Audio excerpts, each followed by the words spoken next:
things. Actually, if you unlearn, or if you do not take it as it is, Yeah. it's not the same things. Like, we are all programmed or made to believe things. Okay. Yeah. Anybody else?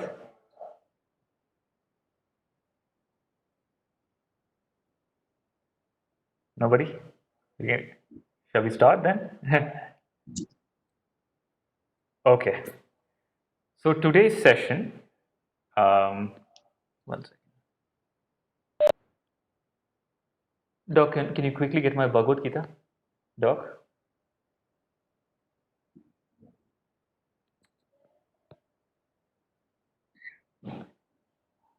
Somewhere there, the drawer, in the door. No, it's okay, don't worry. Leave it, leave it.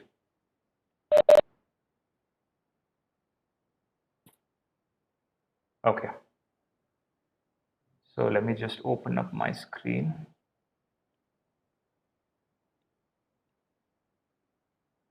Can you all see this? Yes, Krishna. Yes. Okay. Yes. So we'll start. This is session 2. In today's session, in the last class we looked at identity, all the different types of identities that we have, and trying to navigate to what is my true identity and who am I, and probably try to understand what is this world and what is beyond this. Now that brings a question, a very fundamental question. What is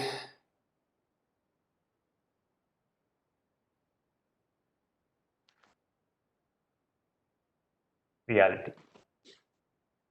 When we say real, what do you mean by something is real? What is reality? Anybody?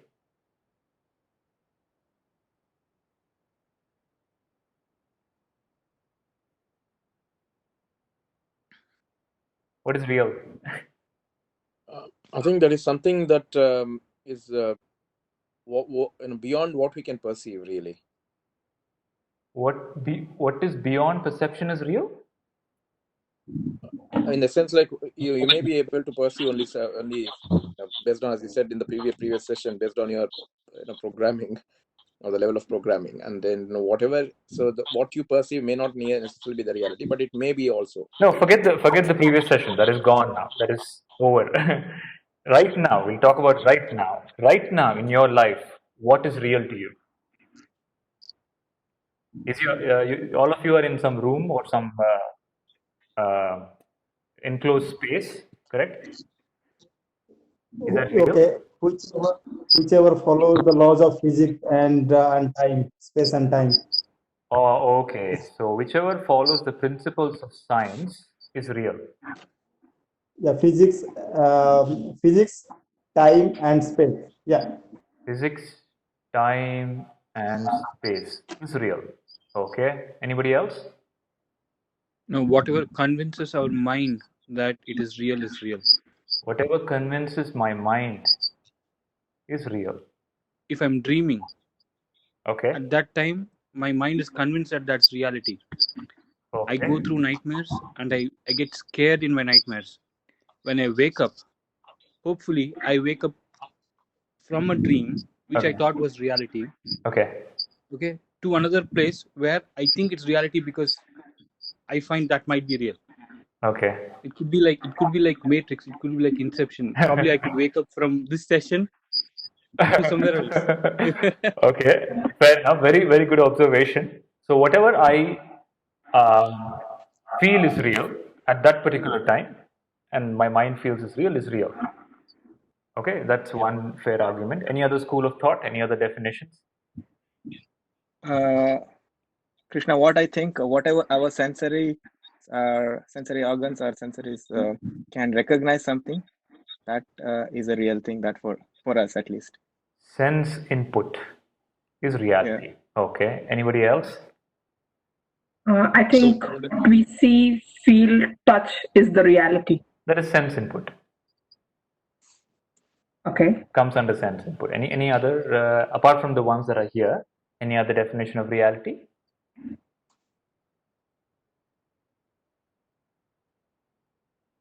I think that which happens, that which you see happening at that moment, really. I mean, I think there is a time element above that you have written.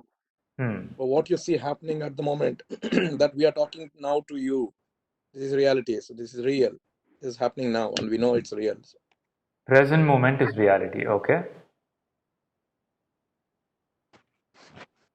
Okay. Any other definitions?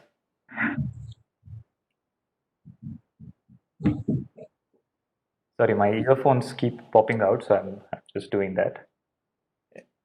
Anybody else? Any other definitions for reality? No. So let's evaluate this. Are you all able to hear? Are you all able to participate and see?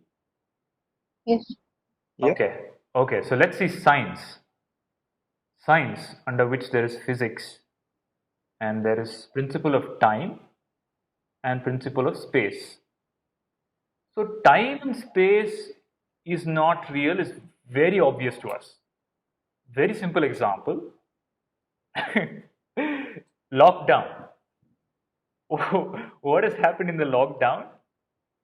Time has expanded. Because you cannot go anywhere, you can't interact with anybody. You feel the time is, each day has become longer. True or false? True. Forget lockdown. You have a toothache at 1 a.m. in the night. Toothache starts. And you see the time, 1 a.m. You go back to sleep. Then 2 hours have passed. You look at the time. It's 1:02. When you're in pain, time expands.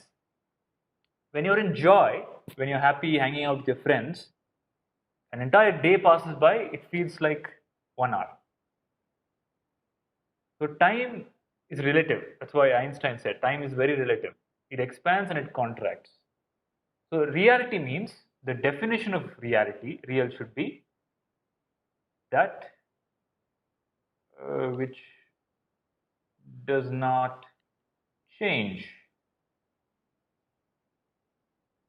Okay.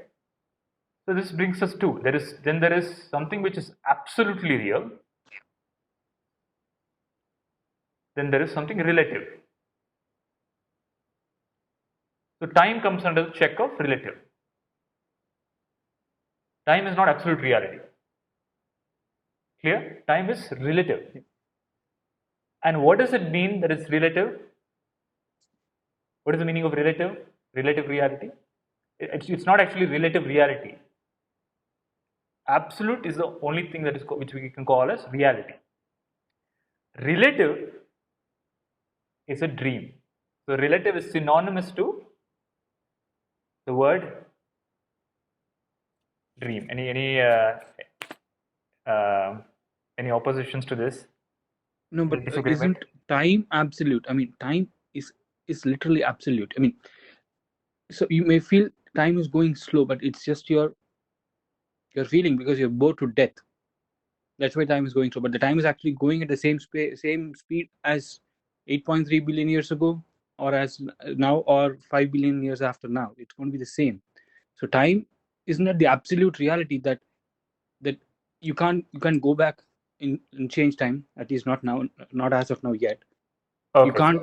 So we'll You look can't at that. speed up. You can't. I got the question. Slow it down. So I got the question. So time has two aspects. Please understand. Time, there is a chronological time. Then there is a psychological time. Okay, chronological, which is 10 a.m. Sunday morning, 10 a.m. Monday morning, so on. 1999, 2000, 2001. The chronology of time. Okay. Then there is psychological time. So what I told right now, the example of pain and suffering and joy, it relates to psychological time. So it's very clear that psychological time is relative. Do we all agree on that? Yeah. Now let us look at the chronological time. chronological time, have you ever seen 1990 1st January? Or will you ever see the future? So chronological time is past, present, and future. Will you have you ever seen the past, or will you ever see the future? Is the question clear? No, can you say that again? Sorry. So is the psychological time part clear? Yeah. So the psychological time we'll keep aside. We know that it's relative. It's all related to the mind. Okay, how my mind operates at that point of time expands or contracts, or there is no time. For example, if my mind is, if the person is in coma or in trance or some psychedelic, time does not exist. Okay, they go, or in deep meditation, in samadhi, in all altered states of mind, there is no psychological time. Now, chronological time, we look at the calendar. There is calendar dates, years, days, months. The question is that real? So what is there in the chronological time is past, present, and future. Clear so far? Yeah. Past. Is past real? In this moment, is past real? It's always in reference to current moment. With your current present moment, is yesterday real? Yes. It's real. Okay, what is reality about yesterday right now? Because whatever happened yesterday determined my state today. Determined your state today, but today is real. Yeah, today is real, but today was yesterday's today. Present, Sorry, actually. yesterday's today. Yeah, both are real, but both are real, but yesterday was past and today is present. But that was also real and today is also real. That was also real. Today is also real. Okay. Why do you say yesterday is real? Show me yesterday.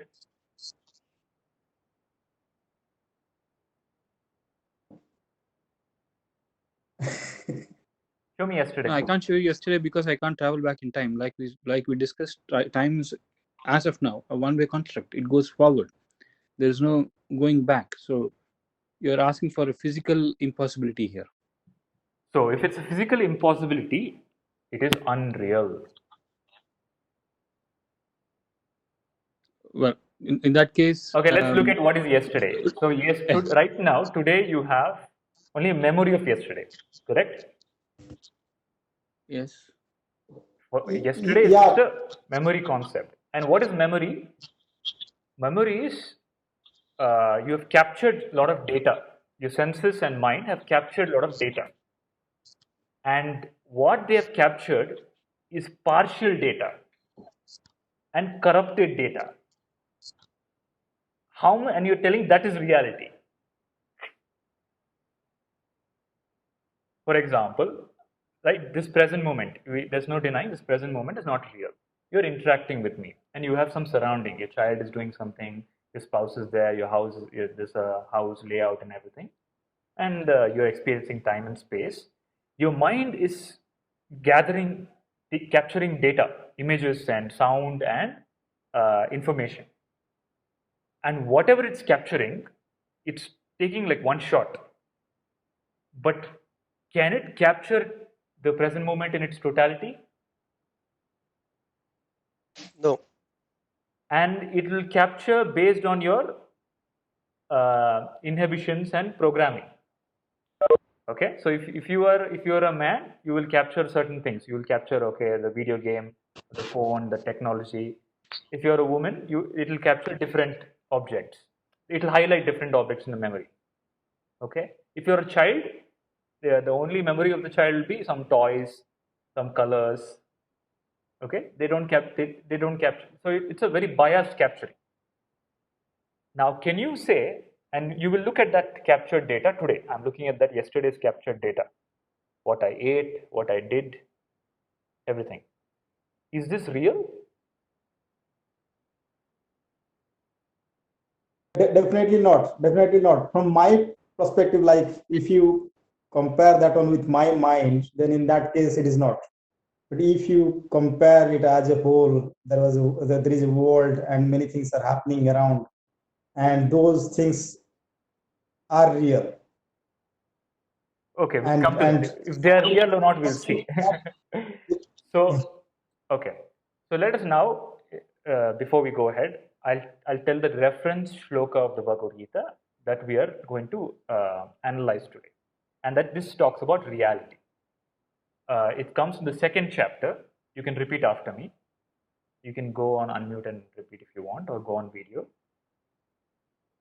Ya nisha Ya nisha nisha sarva bhutanam sarvabhutanam tasyam Tasyam tasyam jagrati jagrati संयमी Sriyami यस्याम Yasyam yasyam जागृति Jagrati jagrati भूतानि Bhutani tani सा निशा Nanisha nisha पश्यतो मुनेः.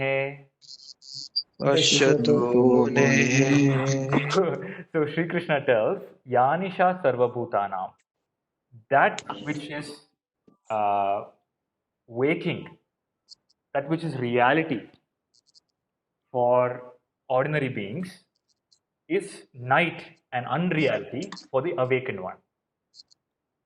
And that which is waking for the enlightened one, for the awakened one, is night or dreaming for the unreal, for the ordinary being. This is the meaning. Did you all get it? That which is waking for the enlightened is a dream for the ordinary being. That which is waking for the ordinary person is a dream for the enlightened one. So, did you understand? Yeah, somewhat. That which is reality for us. Can you repeat the dream thing, please? The just now, whatever you told just now. So Yanisha Sarvabhutana, that which is waking and reality for ordinary being or unenlightened being is a dream for the enlightened one, for the awakened one. That which is awakening or reality for the enlightened one is a dream for everybody else. This is what Sri Krishna tells. So today's session is about this reality. That which is reality for you. That means once someone gets enlightenment, he goes above the material world, and for him the material world is like a dream, and for the people, the ordinary people, those who are living in material world, like this is mine, this house is mine, something is mine. For them, the what is this? Spirituality is like a dream. It's like moho mahatyag. Sorry, what was that? Like a tyag, like family, friend. Like this is not the real thing, and real thing is like towards the God. Like Okay. like what we say mera in Hindi, like mera ghar hai, mera bacha, mera pati. It's not real. Actually, Krishna says it's not real. Your main thing is, your goal is like, towards God. It's not like ये सब मोह माया in Hindi से ना. ये सब मोह माया है. Okay. तो देखिए, तो क्या माया है, क्या सत्य है, वही हम खोज रहे हैं अभी. So that is the inquiry. What is real and what is unreal? But first we define reality and what is relatively real. So I'll come back to that aspect of time, aspect of mind and perceptions and senses. To just give you a quick answer, what you say as time is relative, psychological and the chronological. We will explore that in today's session, which is very important. The sense perceptions, in the last session we saw, it's absolutely unreal, because you can only capture fragments, bits of data with your eyes, nose. Everything is partial reality. It's absolutely false. With the mind itself, your perception of reality is very biased, and it is deluded. Like somebody sees a mirage in the desert, they can physically see with the sense organ something, the water, but the water does not exist. Okay? So just because I see something, I hear something, I experience something, doesn't make it real. So what is reality? And what is the definition of reality? How can I experience reality? Me experiencing reality, will it change my current reality? Is all the topics for discussion today. So shall we go ahead? And please understand, this is going to be mind-boggling. After this, you cannot go back to your old reality. You'll be coming out of the matrix. Okay? Yeah, it is. Okay, so there is a beautiful story in the Purana to explain this. So all the stories, so we have something called as Puranas. Have you heard what is the Puranas are stories, mythological stories. The story of Ganesha, story of Shiva, story of Shakti. So there are all these stories. They're not just stories. They all come under the part of Purana, the text called Purana, which was written by Vedavyasa Maharshi. So what Vedavyasa Maharshi did was, he was an enlightened being. He foresaw that the country will go through various invasions and attacks from invaders, and he wanted to find how do I communicate the teachings of spirituality. And there was no computer and pen drive to store all the information. He had to pass on the teachings, the wisdom of the enlightened, 5,000 years or 10,000 years or 20,000 years to the future. And he devised the system of Puranas. The best thing is, tell a story. You tell the child a story, it will never forget. You teach it something, it will forget in 2 hours or tomorrow. Okay, give the child a moral lesson, it will forget. But tell the child a story, it will carry it till it dies. So he capsulated all the teachings of the spiritual wisdom and put them into stories, and he called them as Puranas. So we'll decipher one such story, which is about reality, and the story is about the birth of Ganesha. Have you heard the story of birth of Ganesha? Well, I'll quickly tell the story, and we'll look at the deeper meaning of the story. So there is Mother Parvati. She wants to bathe, and she wants somebody to keep a watch. So what she does, she takes mud from her skin on her body. She makes a doll out of mud. She fills life into it, and there is a boy that is born, and she tells him, you have to, I'm going to bathe, please guard, don't allow anybody inside. And the child, that mud doll, the child that has come out, has become alive. He is so enamored, enchanted by the mother. It's the first thing he sees. Okay, he's completely in love with the mother, and he says, Mother, my life is for you. I will do anything for you. And he says, I will guard, nobody will pass. Then Shiva comes, and he doesn't recognize, because he's never seen the father. And they have a fight, and Shiva cuts his head, and the boy dies. Mother Parvati comes back crying. She tells, I want my son back. Shiva asks some people to get some other head. They find the elephant head, and they stitch it together with the body, and Ganeshji is born. That was the birth of Ganesh. This is the story. Okay, so this is the story. Everybody clear so far? Yeah. Who is this mud doll?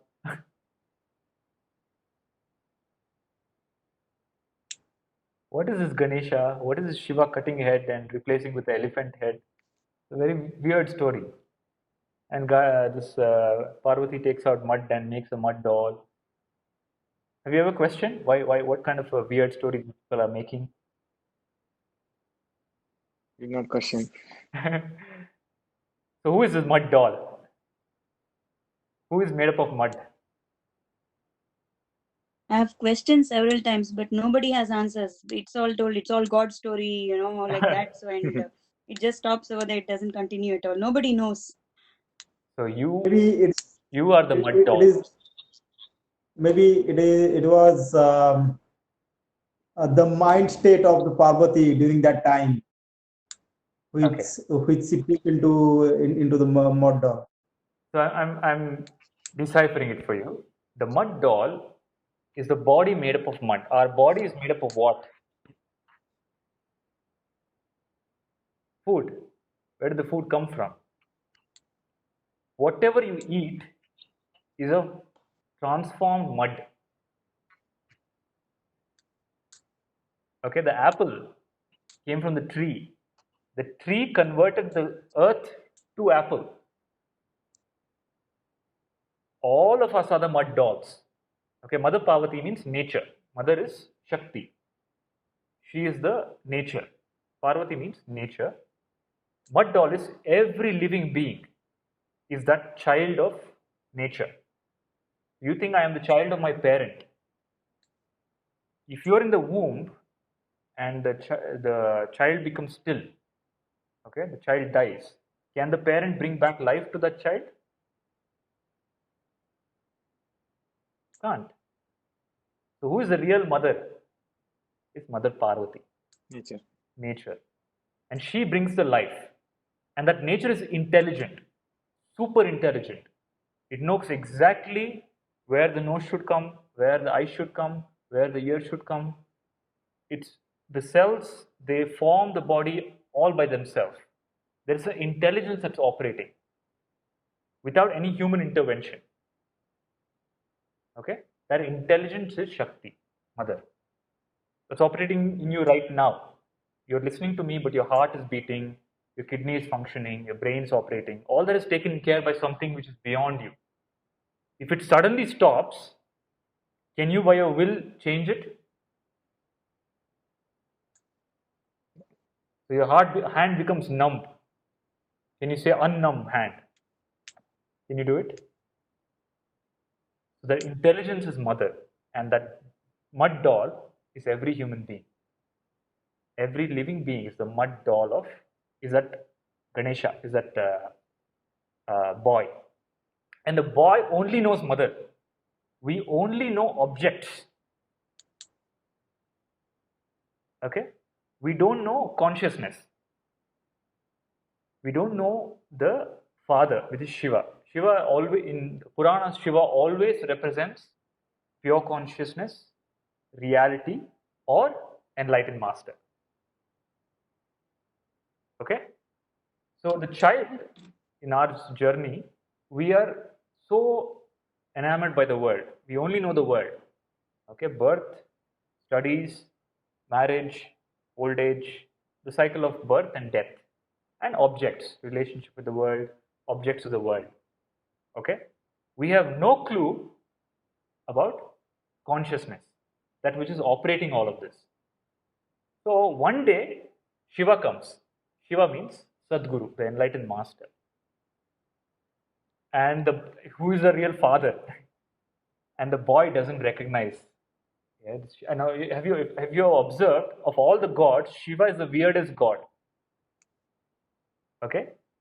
All the gods are dressed in gold. Okay, they have kirita, they have nama, they have gold everywhere, they're shining, they're very presentable. Shiva he has a jata, he has a snake on his neck, he has ashes on his body. He's very weird. He has 3 eyes. Okay, so Shiva represents the qualities of the enlightened being. The enlightened being will not fit into any of your societal framework. That's what it means. The Buddha or Krishna or Ramakrishna Paramahamsa, you cannot recognize an enlightened being by external characteristics. Are you all following? Yeah. So when we encounter the one who is awakened, we do not recognize because we only see the physical form. Just like the boy saw the physical form of Shiva, and the physical form is very weird. Or in a real scenario, it's very ordinary. Enlightened person doesn't come with a light behind his head or a big beard. So in the case of Ramakrishna, when Vivekananda went to Ramakrishna, I don't know if I told this in the last class, Ramakrishna Paramahamsa was known as a madman.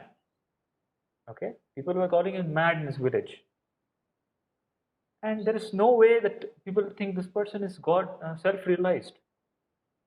The enlightened master is the Shiva who comes to you at some point in time. And you will not recognize. Or Shiva in the Sadguru form or pure consciousness itself. You will not be able to recognize because you're so enchanted by the mother. Your mind is moving towards the object. You cannot think about consciousness. It cannot perceive what is beyond the mind. You can only understand what is in the realm of the mind. Are you following? To give a simple example, do you all know, have you all seen ants? Ants. Yeah. So the ant's life is two-dimensional. It's only like this and like this. There's no third axis in the ant's life. Okay? It's a two-dimensional perception of life. Then how will it understand the third dimension? Only when somebody who's living in the third dimension can explain to it. Okay, there's more than left and right, front and behind. There is also up and down. There is another axis. You understand? That's what the master is supposed to be. He is living in the dimension of the truth, and which you are not able to understand or recognize because your life is only two-dimensional. So the boy, the Vinayaka, he cannot understand. And he fights. There is a fight with Shiva. That fight is what is happening between Arjuna and Krishna right now in the Bhagavad Gita. The fight is discussion, upadesha, discussion. And in that fight, the head is cut off of the boy. The head is the center of ideas and thoughts. The master, the teacher, cuts off the head, not the physical head. This root concepts that I am the body, I am the mind, I am this, I am that, the world is like that, all perceptions are cut off ruthlessly. And what does he cut with? What is the weapon of Shiva? What weapon does Shiva use? Trishul. Trishul. It's called Trishul. Yes. You know what is Trishul? What is the meaning of Trishul? Three. There are three kind of spears. Point. Shul means suffering. There are three kinds of suffering as human beings we go through. There's physical suffering that can happen because of our disease or some corona or some natural disaster. Physical suffering, we go through diseases and the world goes through natural disasters, tsunami and all that. Then there is a psychological suffering, depression, anxiety, fear, second level of suffering, which cannot be seen. The worst kind of suffering is the one that cannot be seen. Physical suffering is still okay. You can see the cut and do something about it. The cut in the heart, where will you find? Kahan dhoondenge? Where will you put the stitch? That's why there's a very beautiful line that I like, which I heard somewhere. वो दर्द ही क्या जो वो जख्म ही क्या जो आँखों से दिख जाए. The worst suffering, if you look at your life, the worst hurt that you have felt are all invisible hurts. You cannot see them. You fell down somewhere, you hurt your leg, you met an accident. You suffer for some couple of months or days and you become free from it.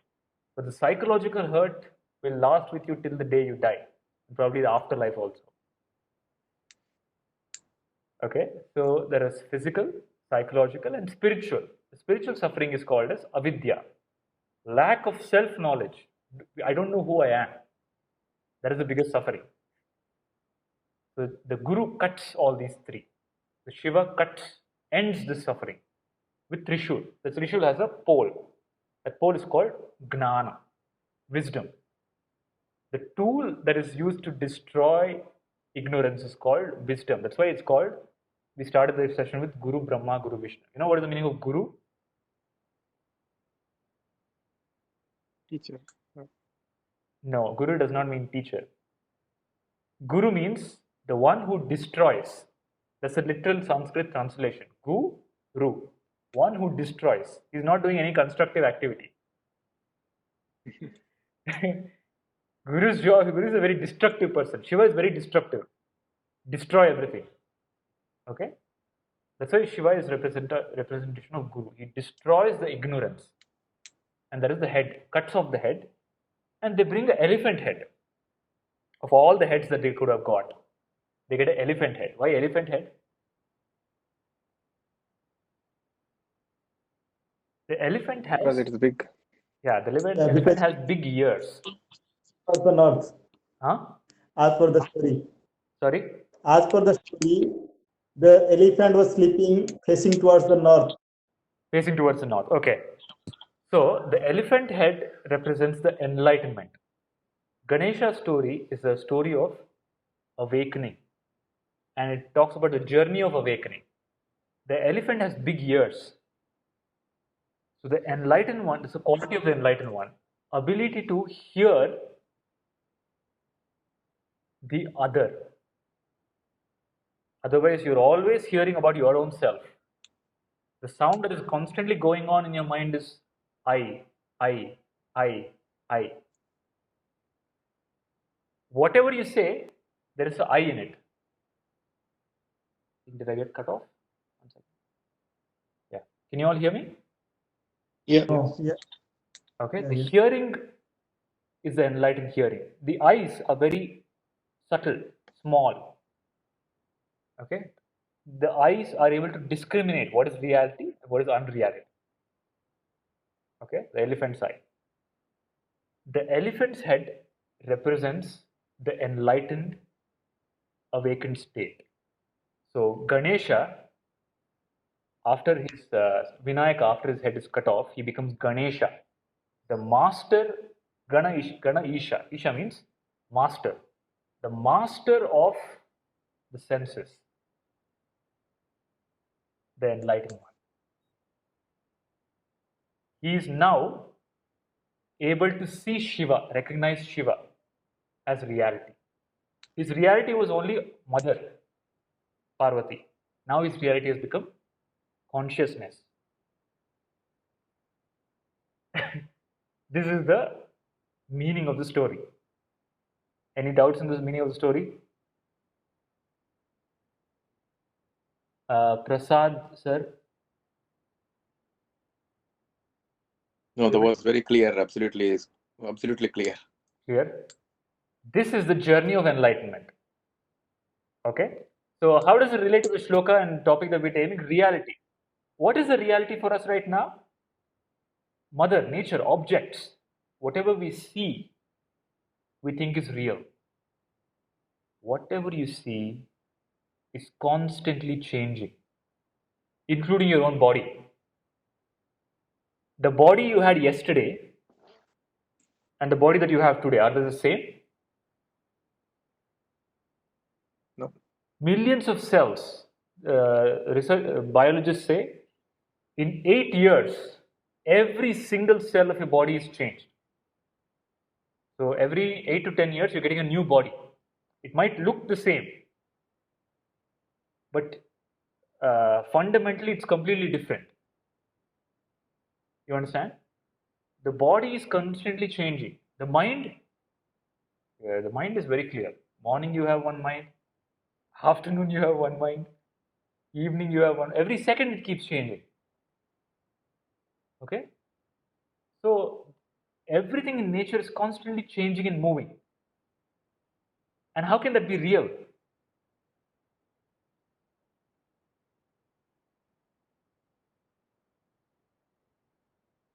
Do you understand? It is relative. It is like a dream. That's why it's called, the ancient people called it as Maya. Maya means yama iti maya. That which is not there appears to be there. It's called Maya.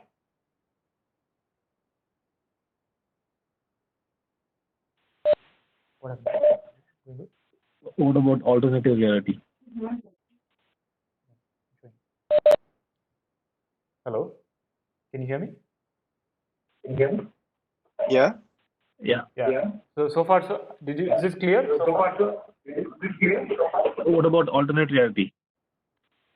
What do you mean by alternate reality? In sci-fi language. Oh, example? Give me an example. You have parallel universe. Okay. So what Sri Krishna or scriptures are saying here, the universe that you're in right now is itself is unreal. Every other reality apart from pure consciousness is unreal. Only consciousness is reality. Everything else is a dream. To realize this is called enlightenment. And our effort here in these sessions is move from this unreality or Maya or dream to absolute reality. Alternate reality, experiential reality, time, space, everything comes under the realm of Maya. Because even alternate reality is a perception of the senses. Why do you say it's alternate? Because it is different from present reality.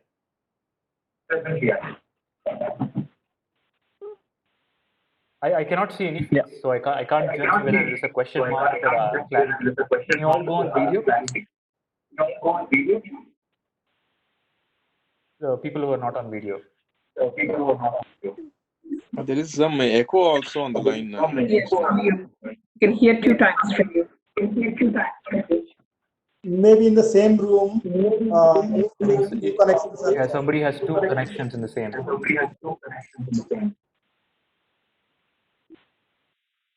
Okay, so shall I go ahead, Arvind?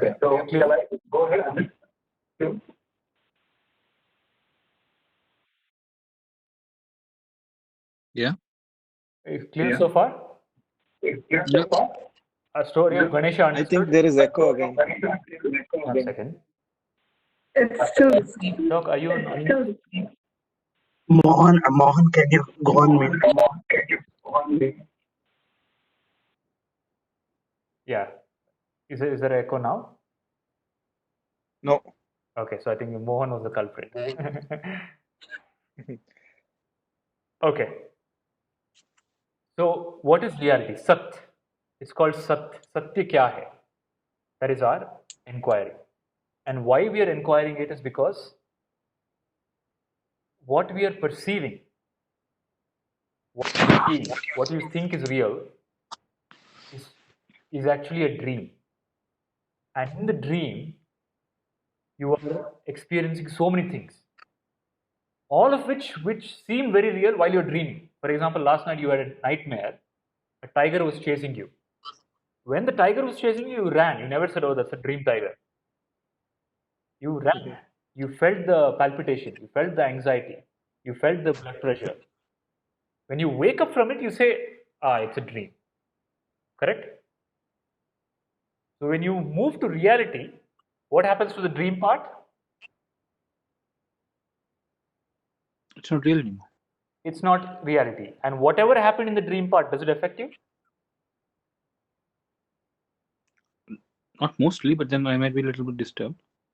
Let's say you killed somebody in the dream. Do you carry the guilt when you wake up? I won't carry the guilt, but I probably would want to know why I even had a dream like that, where in reality I don't even have thoughts like that. Why does my dream show as if I killed somebody? So you will have that. So, I probably won't have a guilt, but then I'd like to know what was the reason why my mind was telling me, or showing me images of me killing somebody. So there won't be a guilt, but there'll be a little bit of a worry. There will be a curiosity, but it doesn't disturb your life. You will go on with your life. You'll say, that's a dream. We'll look about it. We'll talk about it later, or I'll think about it, introspect about it later. It doesn't intervene with your day-to-day activities. Correct? Yes. So, Krishna is telling what you're experiencing now is a dream. Yeah. Imagine coming out of it. Imagine looking at, how old are you, Arvind? 37. Imagine looking at the 37 years of your life as a dream.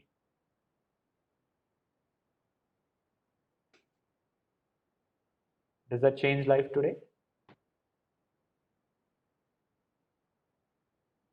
No, does it change life today? What in my current reality? Yeah. Or if I wake up? If you wake up, it doesn't matter. Everything is a dream. If you realize that your current life is like a dream structure and it's a constantly changing structure, there's nothing constant. Okay? Including your own body keeps changing, mind keeps changing. The nature of nature is changing. And there is a reality which is unchanging. If you tune to that, you become free from all the turbulences of change. That is the teaching. Yeah, but what is that reality? Now I will show what is that reality. Are you ready to see the reality? Yes, Senpai. Okay, so I'm going to share a video right now. It is a scientific research. This video is done by it comes from the quantum physics research, where they have inquired into the nature of reality. It's not even a spiritual inquiry. It's a scientific inquiry. Science has finally moved to inquiring into reality. Science has inquired what is reality, and this is the outcome. Are you ready to see it? Yes, of course. Okay, so I'll just share it. I'll show it for 15 minutes, and then we will discuss about that. Are you all able to see my screen? Yes. Yeah. Dhoni is talking. Dhoni, okay. Can you hear it? No, I can't hear it though. Others, are you able to hear it? No. Okay. Now? Yeah, we can hear it now.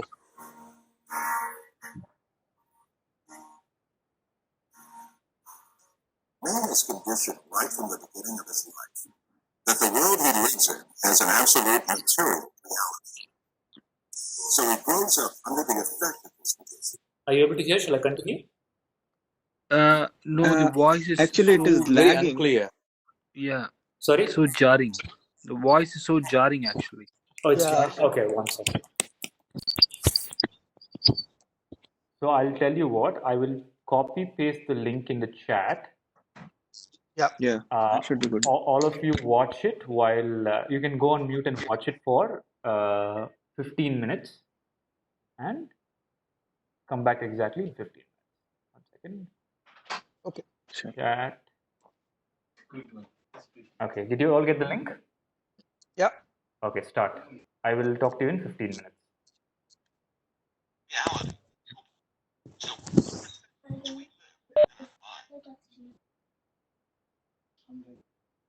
Man is conditioned that the world he lives in has an absolute material reality. So he grows up under the effect of this condition, builds his entire life. The findings of modern science.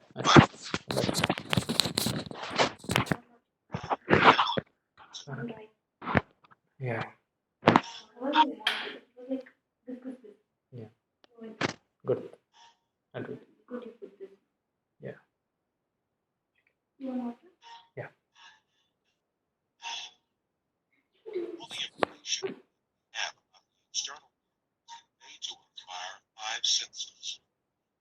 The world we know of consists of what our eyes see, our ears hear, our noses smell, our tongues taste, and our Hard problem.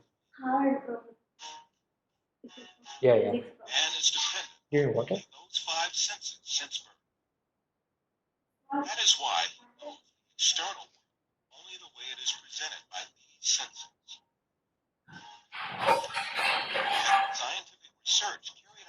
our senses has revealed very different facts about what we call external. And these facts have brought to light a very important secret about matter, which makes up the external.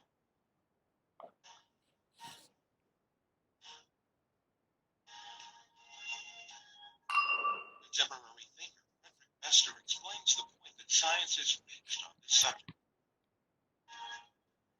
Statements of some scientists posing that man is an image, everything experienced is temporary, accepted, and this universe is a shadow, seems to be proven by science in our day. In order to better grasp the secret behind matter, let us be reminded of our information about our sense of sight, which provides us with the most extensive information about the external.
Yeah. Yeah.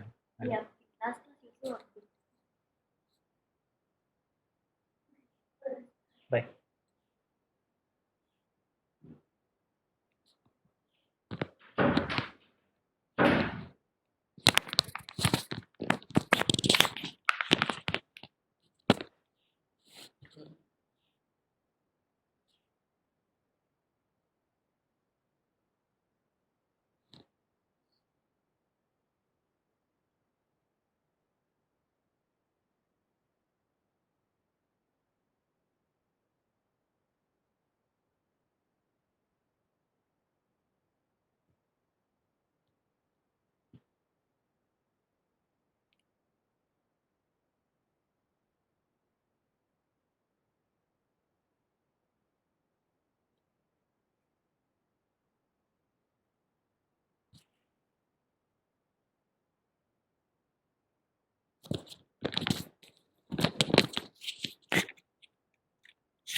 Okay.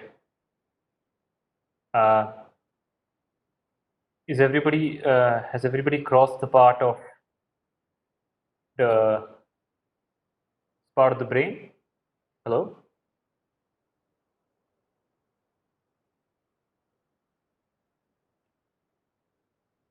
Hello?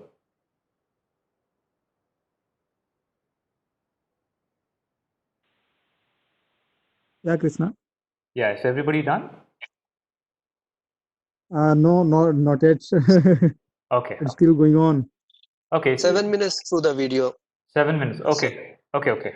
2 more minutes and we'll come back. Okay.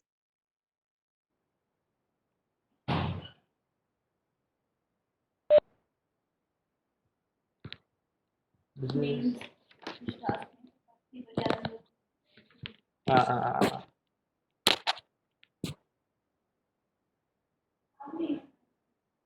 5 minutes agla.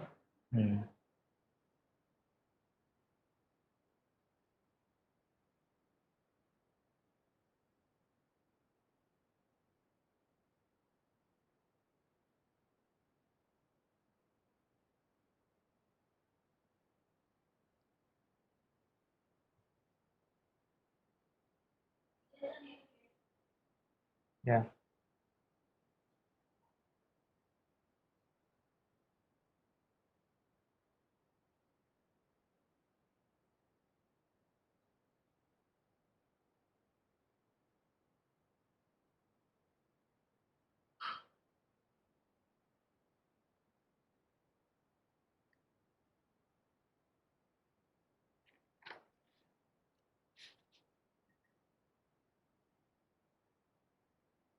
Guru Jai.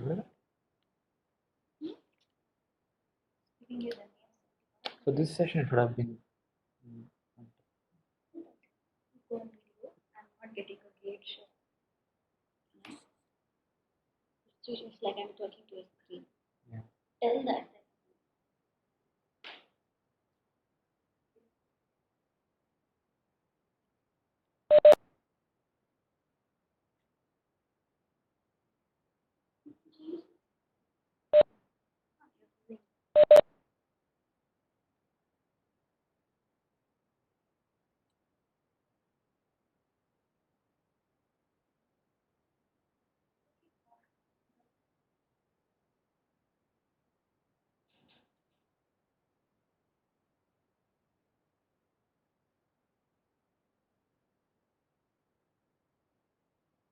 Okay, you all can stop now. Hello?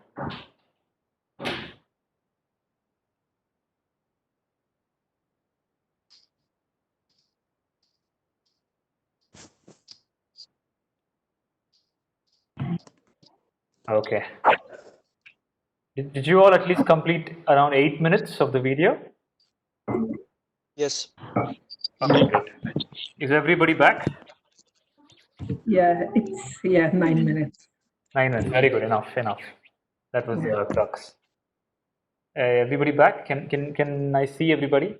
So it's actually these sessions are supposed to be in person, but at least if we can get to see faces, I can see some reaction and light.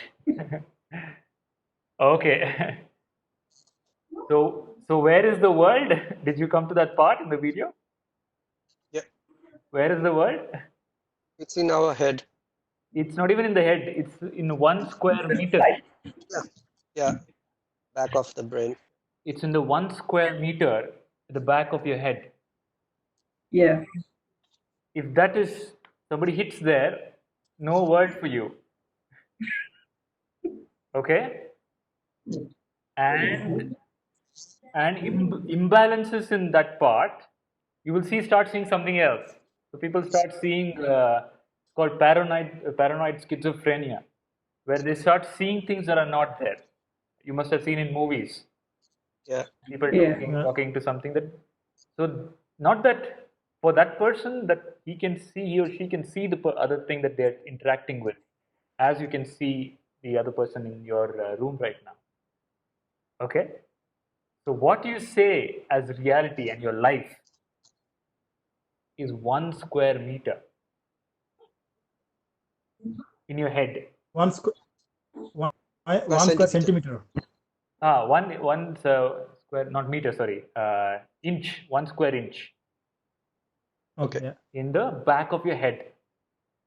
Now, did you come to the part about how your own body is in that? Did you go to that part in the video? Yeah, like if you have option to take your brain out and touch it. No. So the teaching, the inquiry was about your sense that I am in the body is also false. It's a signal in the head.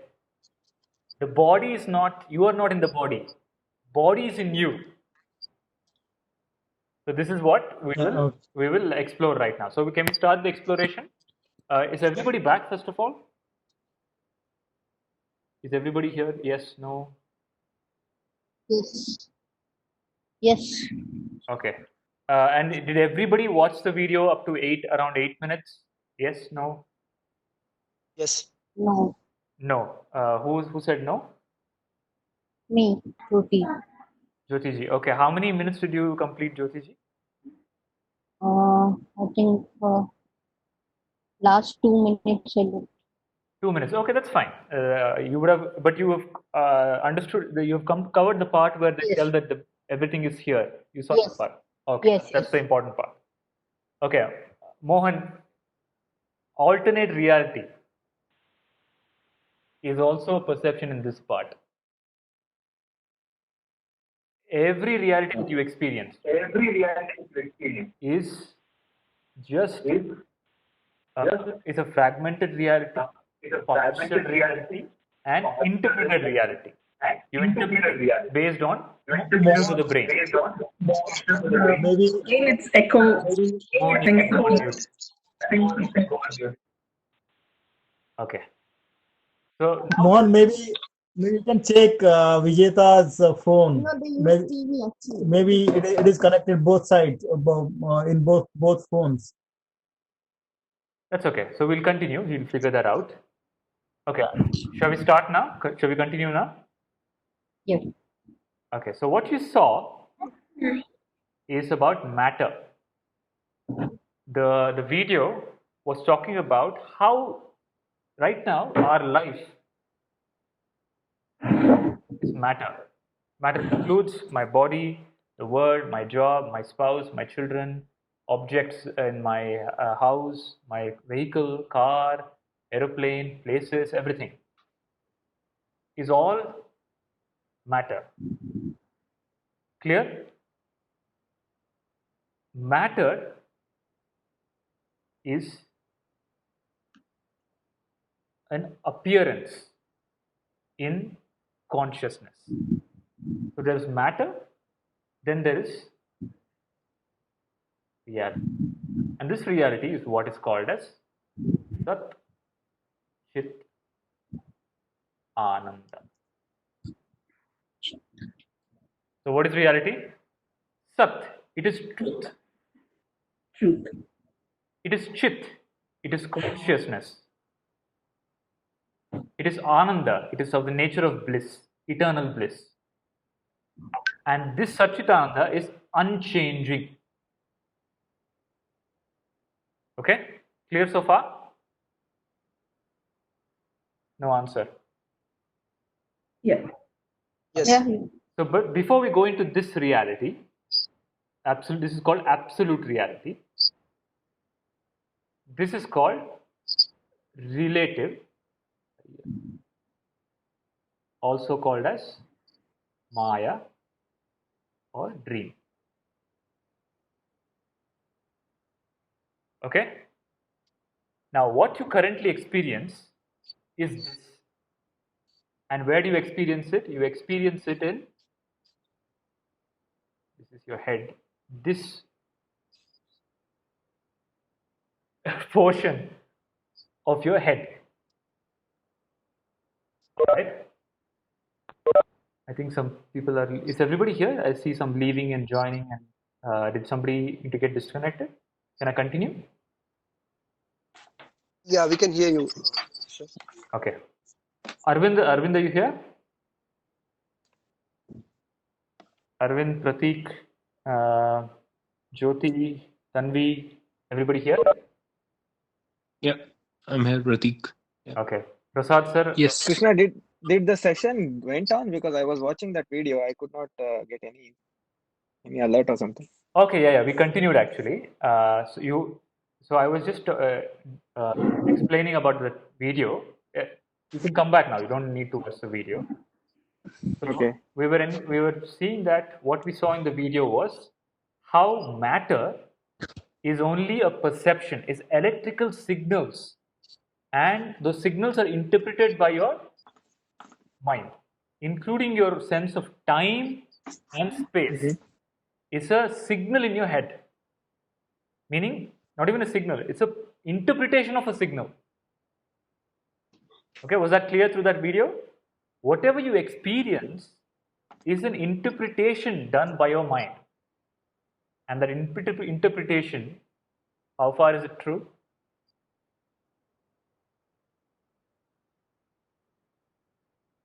No idea. No idea. It is absolutely false, and that is what we're diving deep into now. Shall we go ahead? Yeah.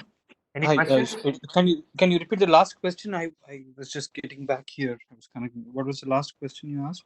Did you watch the video, Arvind? For like 13 minutes. Yes, I did. Yeah. Very good. Okay. Did you see about how the entire world is just in one square inch in your head? Yes. Yeah. Maya. They're talking about Maya basically. They're talking about you. They're not talking about Maya. They're talking about your life. Your That's life. true, but yeah, I mean, you can apply scientific principles to it, but then spiritual principle is just the whole life, the whole world is a Maya. Exactly. So quantum physics has brought Maya to research, and they've found that whatever you perceive is all signals in your head, and what you experience as reality is interpretation of that signal. Okay, and that interpretation is a biased interpretation because it's happening because of your mind, and you call that as reality. Is that reality? Nope. Your experience of time, your experience of space, everything is an interpretation that's happening. Did you watch that part of the video where he spoke about the room also? No, I don't know how many of you experienced. You even experienced physics in your dreams. I don't know how many of you. I'm sure many of you would have had the dream of falling down. Right. Yes, you experience gravity. You experience pain. You are lying flat on your bed, and you actually feel that you're falling down, physically falling down in your dreams. So, is the understanding clear? So the understanding is what I'm experiencing now is real or unreal? I don't know. That's a very good answer. I don't know is very good. I don't know. I don't know if what I'm experiencing right now is real or unreal. Okay? It is real. It is real? No. The fact that I don't know what I'm experiencing, real or unreal, is real. Okay. No, that is actually false. Okay. Because the self is ever known to you. You're not paying attention to it. That is the beauty. There is no point in time that the reality has disappeared from your life. The absolute reality is always there. Like a background, like in a movie, there's a screen, and the movie is projected on the screen, but the screen never disappears. You see so many things on the screen changing, but there's an unchanging screen always there. That unchanging screen is called Bhagwan. That unchanging screen is called Brahman, and that unchanging screen is called Sat, Chit, Ananda, or Parabrahman. Sorry. Para Brahman. Okay? Murli, So I have one question. One second. Our journey is from here to here. From matter to Parabrahma. That's what we'll do in the next half an hour. Yes, question please. Yeah. So you said reality, in that everything is fine, I'm able to understand, but you said ananda, bliss. So in reality can also be, instead of ananda, it can be a harsh reality, like in a way, like it can be a harsh stuff as well, right? Sad or maybe troublesome. Okay. So the question is, in reality, you can go on mute. I'll answer the question. The question is, Sat, Chit part is okay, truth is okay, unchanging truth is okay, consciousness is okay. But Ananda, how can reality be Ananda? Reality there can also be suffering in reality, or there can also be distress and pain and gory reality. So the absolute reality is always Satchidananda. The experience of suffering and pain is unreality. That's why it disappears in enlightenment. So the experience of the enlightened one is eternal ananda, infinite ananda. There is no experience of suffering. That is reality. To give you an example in your own life, in your own experience, this is not some great person, enlightened being is experiencing this. No. As a child, the child has no experience of suffering. Child can experience pain, but there is no experience of suffering. The child is in eternal state of ananda until it becomes an adult. But the experience of child is sat, chit, ananda, and a sense of egolessness. Child has no individuality yet. Child, if you go back in your memory, if you see, as a child you were experiencing joy and happiness and connectedness with the whole. The more you became adult, the more you became individual and more you started suffering. So in enlightenment what happens is you recognize your true nature. What was there as a child, which is your true nature, you gain it back through wisdom. In child it is there as default setting, but it can be lost because it's just a very raw mind.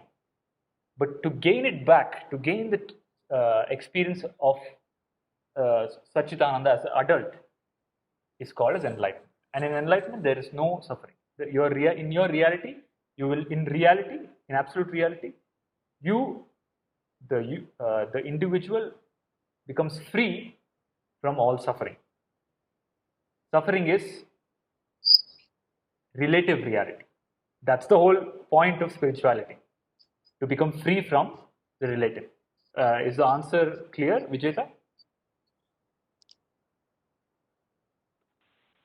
Yeah, I'm able to understand what you're trying to say, but in terms of one thing is in my mind. Like, see, you said very rightly that a child will not, the child will always have a child will not understand till it become adult, will not understand because child is not connected to any material life, is getting all the facilities, all the luxuries of life, Yeah. But what about a child who actually is in some such circumstances, like sees only the suffering from the moment the child is born, and just imagine when child is growing up step by step, is having suffering only. And when the child becomes adult, and after getting adult, the child is having all the luxuries in life. And when the child compares and think, okay, when I was a child, when the adult compares, okay, I'll give an example of myself. No, I got the question. I'll answer the question. I got the question. One minute only. Okay. When I was a child, I had a lot of suffering. Suffering means in terms of harsh things. Like if I compare with my child journey with Mohan got all the luxuries, but I was like put in hostel. I saw the reality of life, and that has helped me.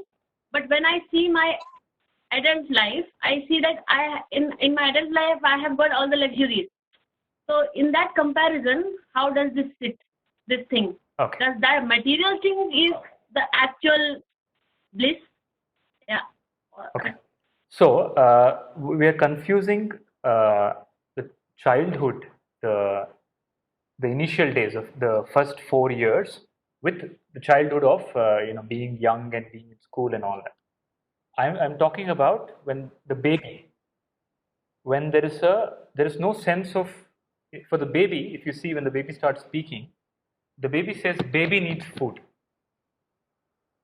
Okay, the baby refers to itself as baby, as something else. The baby, all of us as babies have experienced a sense of infinity. There's no individuality yet. I'm not concretized as a human being yet. Okay. Later then, when probably at the age of 6 or 7, 5, 6 or 7, or even maybe early 4, you start getting individuality. Then your perception of suffering starts coming in. But there was a stage, regardless of your external circumstances. For example, there's a child born in poverty. The baby cannot experience suffering. Because of poverty, maybe it gets some disease. But there is no experience of suffering like the way it is there in when the mind is matured. That's what I'm trying to say. Is that clear? So there is the suffering only happens when the mind has reached certain maturity and individuality. That can be at the age of 4 or 5 or whatever. But there is a stage before that, a pure state of consciousness, which is called as innocence, where regardless of your external situation, you are born in India, Somalia, America, or in the palace or in the garbage bin, wherever you are, wherever that baby is, there is no experience of other. There is a experience of egolessness. That's why whenever you go to any child, any baby, you immediately become light. You smile because from inference you know that the baby is non-judgmental. It is non-judgmental because it's egoless. There's no individual yet there. Okay, to explain this better, there was Akbar and Birbal. Akbar wanted to understand this sense of innocence in the enlightened one. How is the enlightened one, who is an adult, how can be innocent? Okay, so he says, Birbal says, Maharaj, if somebody kicks you, what will you do? Akbar says, I will cut off his leg. Then Birbal says, okay, if that somebody is your grandson, kicks you, what will you do? Akbar says, I will adorn his feet with gold. I will shower gold on him. Birbal asks, why? Because the child is innocent. The child is a non-doer. There's no individual there. There's no sense of I am doing this. It is just in infinite bliss. Not only the child, entire existence is Satchitananda. All the animals, plants, everything is in bliss. Only the human adult, when the mind matures, when the mind becomes individual, you start perceiving, the bliss disappears. And you start searching for it.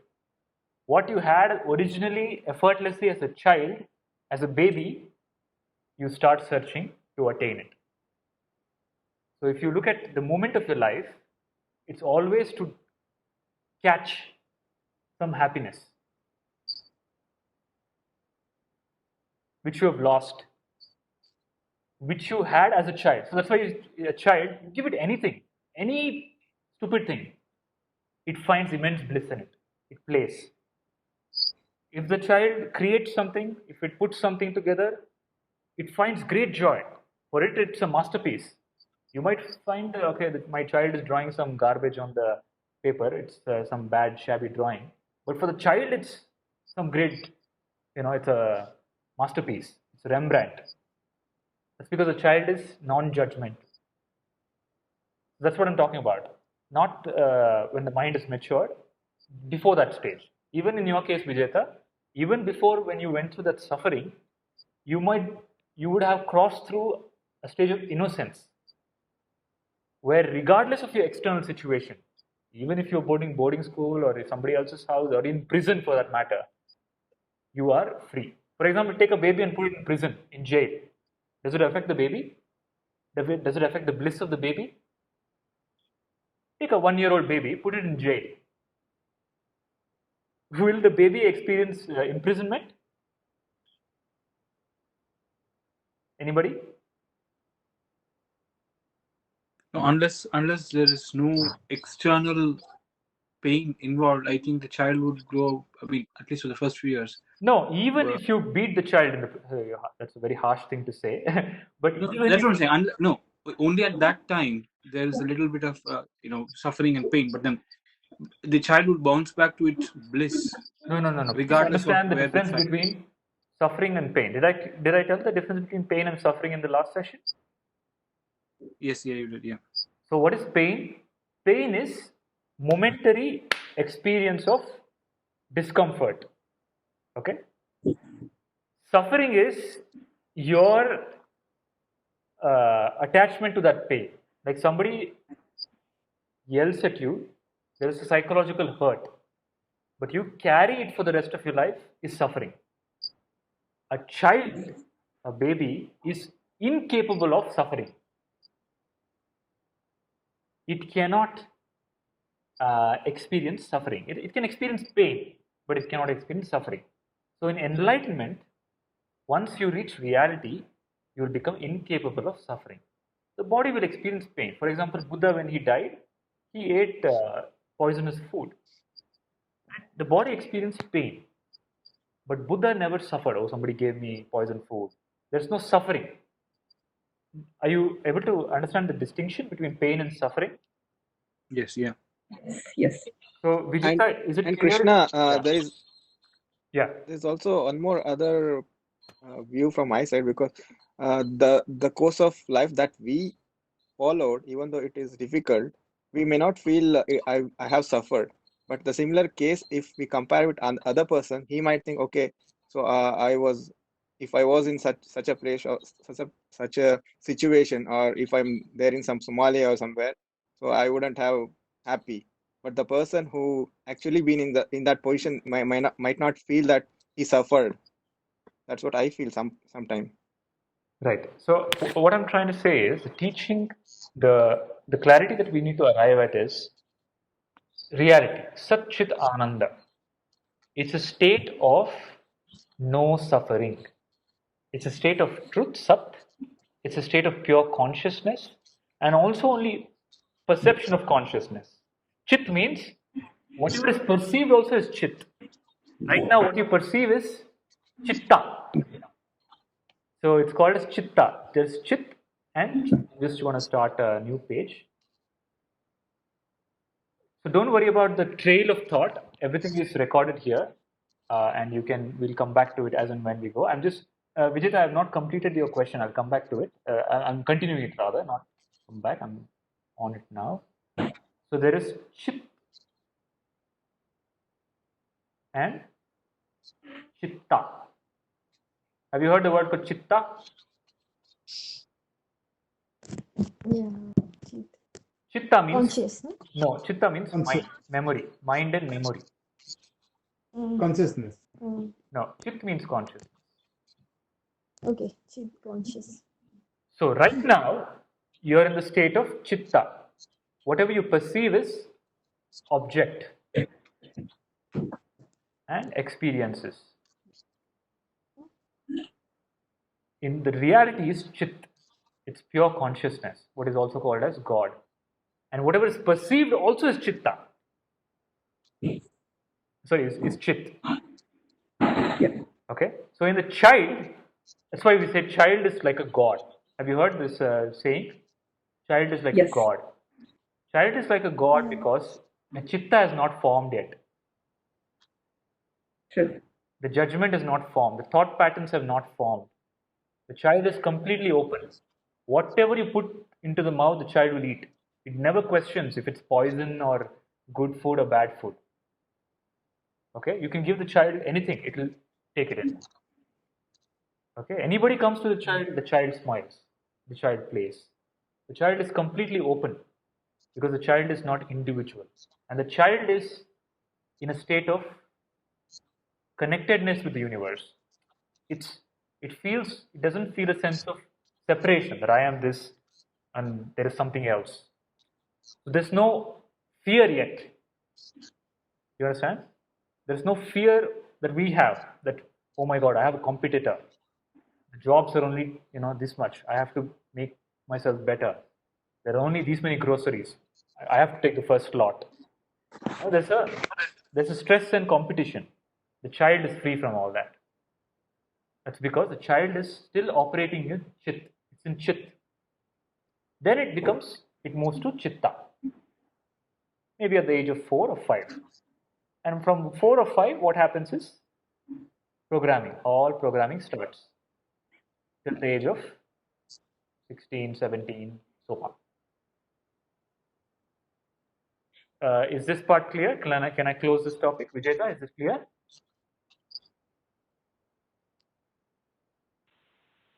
Sorry, Krishna. Prateek, you said. Yeah, Murli, it's clear to me. Very well said. Like now I understand what is the deep meaning. But just one small last question. Yeah. So it is highly impossible to transform ourselves from chitta to chit. That is also a programming in the chitta. That is also a programming in the chitta. Maybe we can. Yeah, programming. Yeah, that is the word. So maybe you suggest us that we can try in our day-to-day basis to always comparison and do and transform bit by bit, little. No, so the way of that is called self-consciousness, right? No, so the gaining way or attaining the self-consciousness. Correct. That is called self-realization, and that is once it's realized, you become free. There's no going and coming back. Once you go back to chit consciously, once you go back to chit with the teaching, you will never come back to chitta again. That is what is called as enlightenment. That is what we are trying to contemplate on here. Clear? Shall we go ahead? Somebody else had a question? Yeah, Krishna. I just wanted to ask.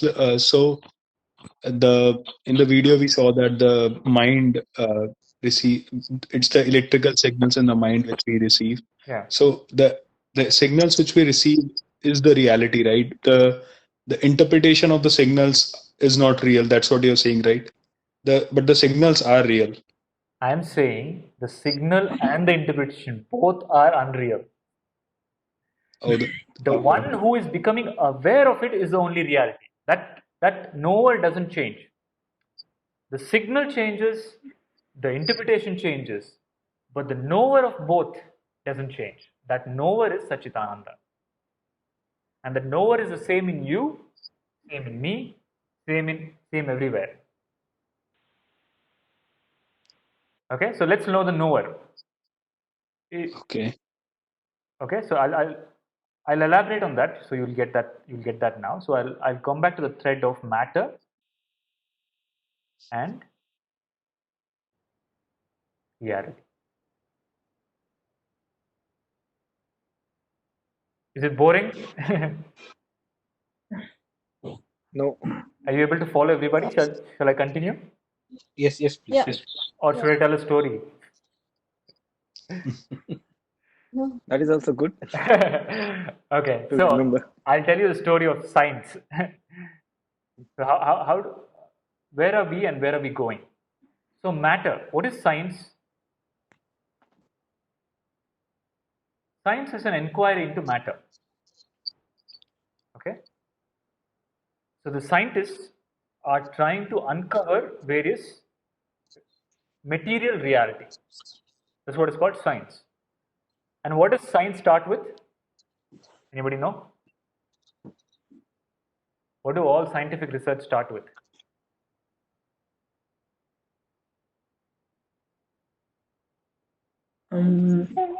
Question. Questions, inquiry, accidents, assumption. They start with an assumption. We will start at one point and start to go and uncover reality from there. You started with the assumption and you are inquiring in what your senses can perceive. Where will that inquiry take you? Anything that is built on the foundation of assumption and sense perception will collapse. But they do discover, so in the journey of science, there are scientists who understand some fundamental principles of the universe, and they give formulas, sorry, and that formulas are applied, and they've created technology. So science ultimately gives birth to technology. Is this clear? For example, the principle of communication, visual and audio, gave birth to this system that we are using right now. They're all working on certain principles of waves, light, sound. All those scientific research have been put together and some technologies created that we use day to day, and we make money, and we go to work and we live our lives. Clear? Any doubts so far? This thread is clear? Science? Yes. But science is not an inquiry into reality in the sense of absolute reality. It's in the inquiry into a material reality. They only are looking at matter. Now there are some people who came and started inquiring into what is absolute reality, beyond matter. And they were called as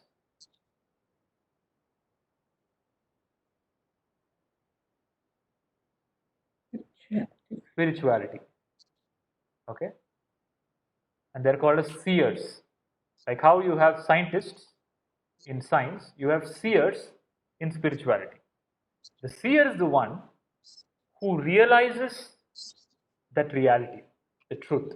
Seer is also called as the enlightened one. And the seer, scientist gives formula. Seer gives what? The form. The truth he embeds into a form so that you can understand. The form of Krishna. What is the form of Krishna? He is blue in color. Okay? Have you seen the photo of Krishna? Black. Krishna, the word Krishna means black. But he's Black. The form is painted blue. You know why? Lord, but Lord Rama says it's blue, but Lord Krishna is always a pure black. I mean, that's what I heard. Yes, Krishna, the word itself means black. He's also black, but he's painted blue in the common. Blue in most of the pictures. Most of the pictures. Do you know why? Why is black and blue? Because somebody beat him black and blue.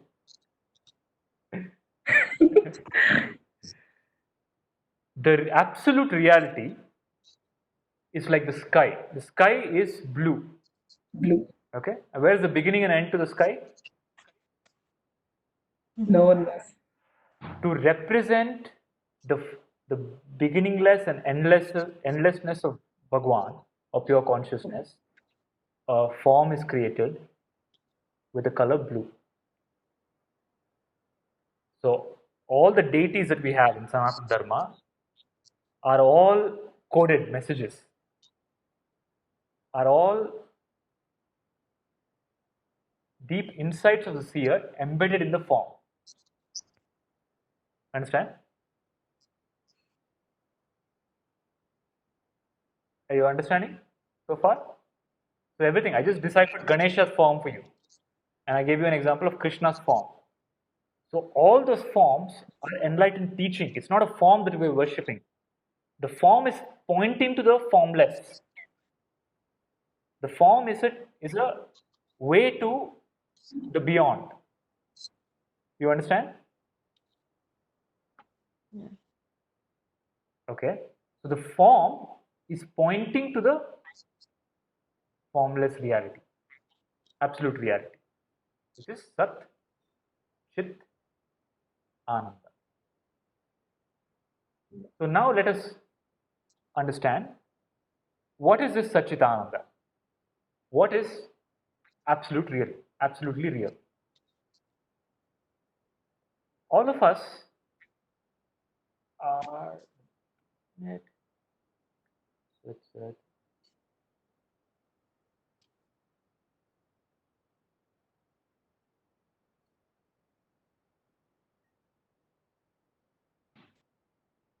Can you all see this? Yes. Wave, ocean, water. Clear? Mm-hmm. So wave, ocean, water is like this. The wave is the individual, I. Ocean is world. Water is Sat or Brahman. The wave, there are thousands of waves in the ocean. So in the world, we see thousands of people. They're like the waves.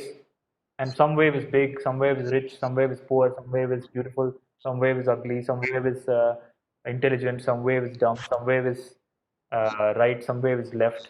There are different kinds of waves. Okay? The wave is an individual. Then the entire world is a collection of all these waves. The world is, it has all living and non-living. All the collection of all these waves is the world. The Brahman is the reality behind the ocean and the wave. What is the wave made up of? Water. The wave is nothing but water. So what is really there? Are there three things? Are there wave, ocean, and water? It's only water. Only water. The only water is called Brahman.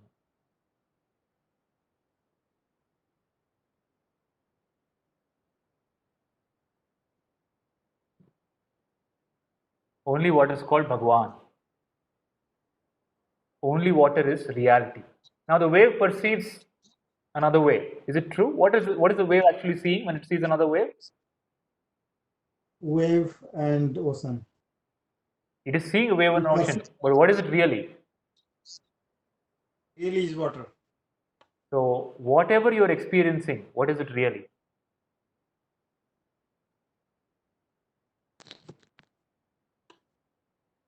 We lost your video.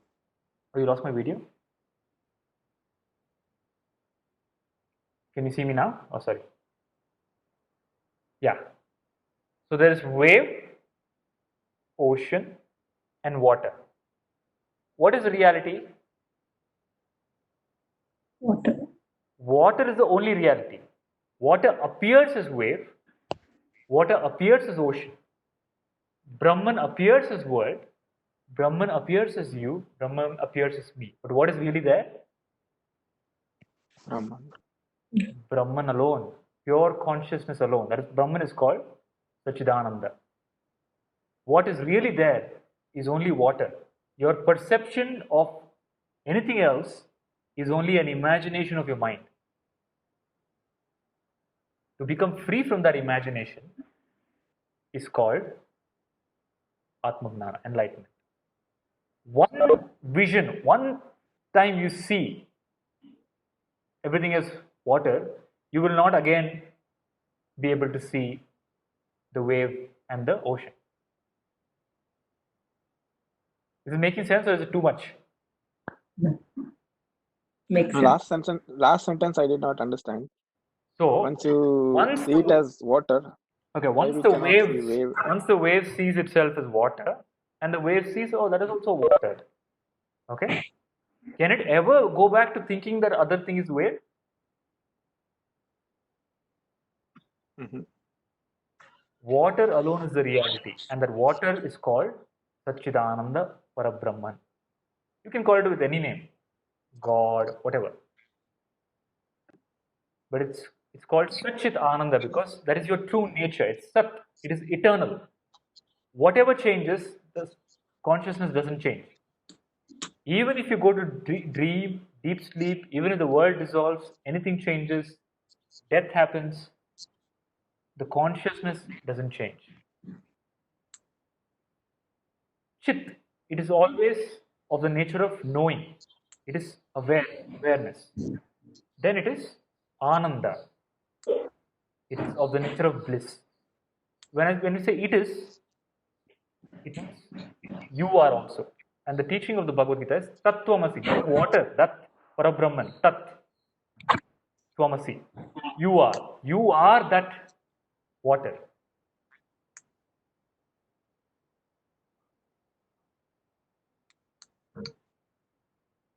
Too much to understand? I am water. Yeah, it's, we are made up of Panchabhuta, maybe.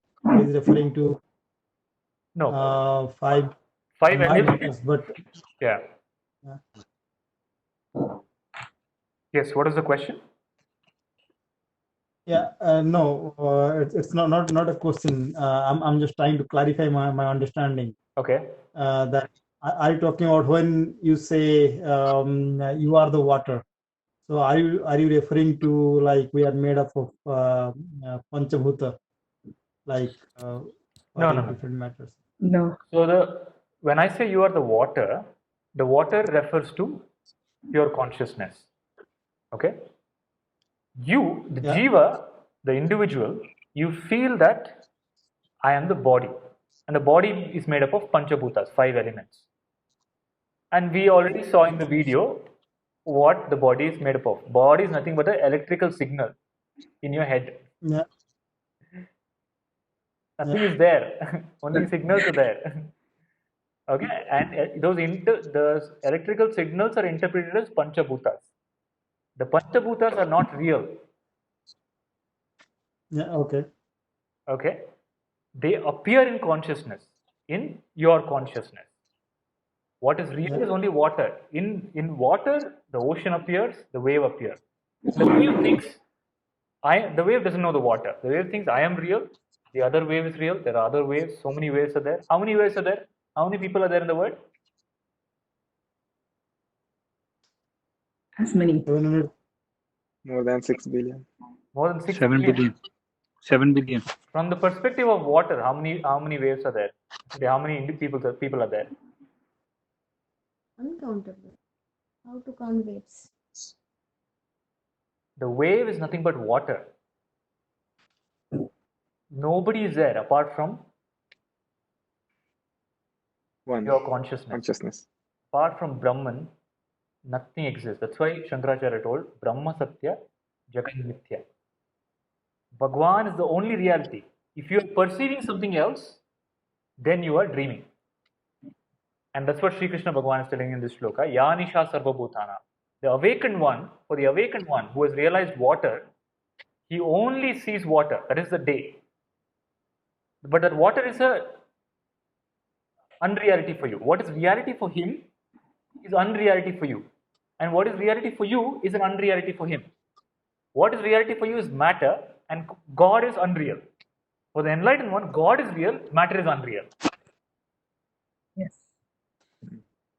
So this is the journey. Our journey in spirituality is from matter consciousness to pure consciousness. How do we go there? By discriminating, by understanding that matter is unreal. Inquiring into time, inquiring into space, inquiring into that video that you saw. Inquiring into my sense perception. Is it real? I am experiencing something happening to me. Is it real? Yesterday, is it real?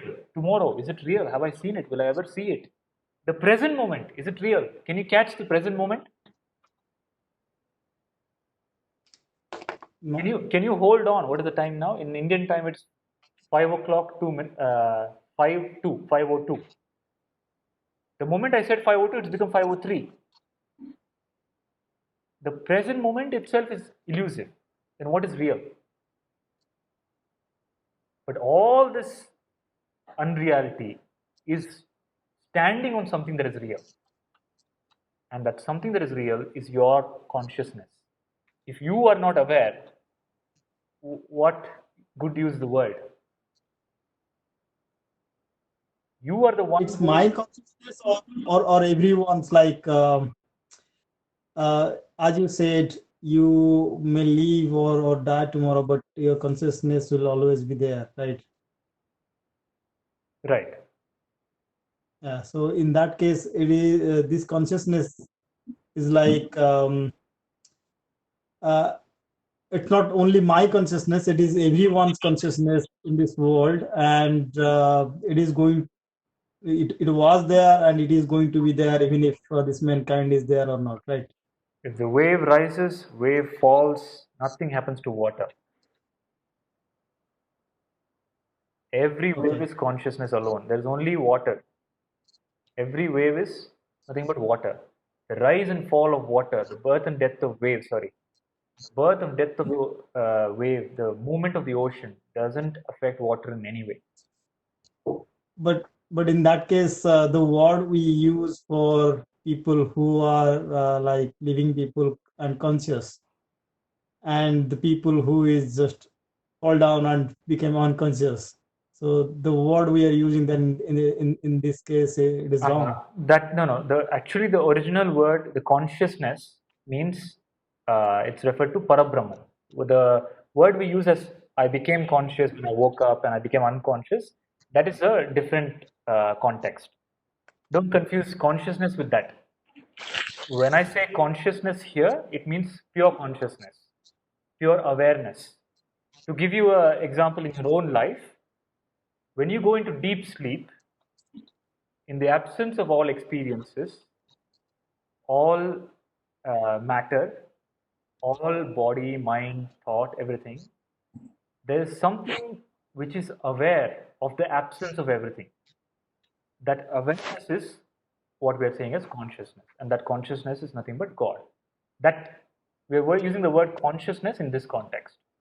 So I'm using the word consciousness because if in case somebody reads spiritual text, this is the word that they've used, so they should not get confused. The word for Parabrahman in English they've used as consciousness. Sanskrit has better words, but since not everybody is educated in Sanskrit, we are refraining from using Sanskrit words. But the word is Parabrahman. Water is Parabrahman.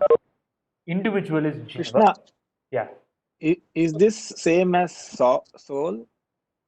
You mean consciousness, soul? No, this English word soul has, so don't get trapped in the words that you are accustomed to. They're very, especially in English, they mean something else because they come from a thought process of matter being reality. Yeah, but in that case, how usable is it? So, like, suppose even if you are unconscious or dead, still your or in a deep sleep, still your consciousness is there. So, how it will affect either me or others or the whole world? So, how it is going to affect? So, what is the usability of that? Of what? Of that consciousness. What is the use of that consciousness? The consciousness is absolute reality. When you realize you are water, okay, so what you're asking me is, what will happen if I realize I'm water? What will happen if the wave realizes that the wave is water?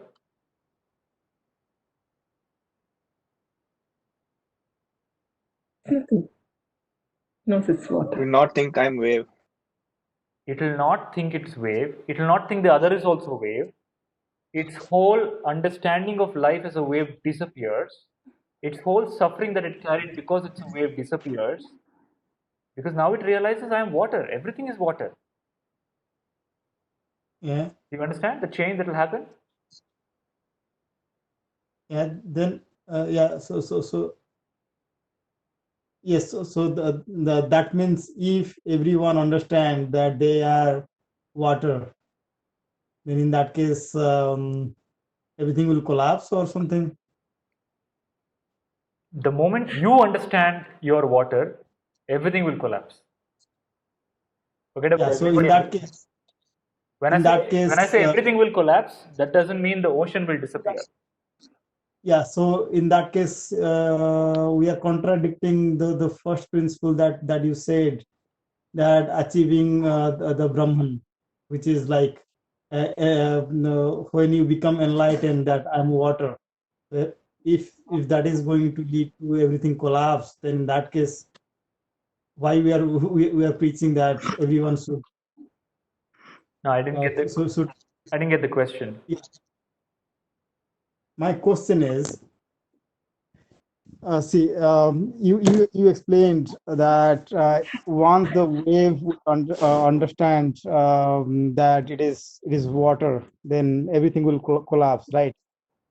No, so when I say collapse, don't visualize it as collapsing, the dissolution. No. When I say collapse, when the wave realizes, so the wave rises, birth happens of the individual.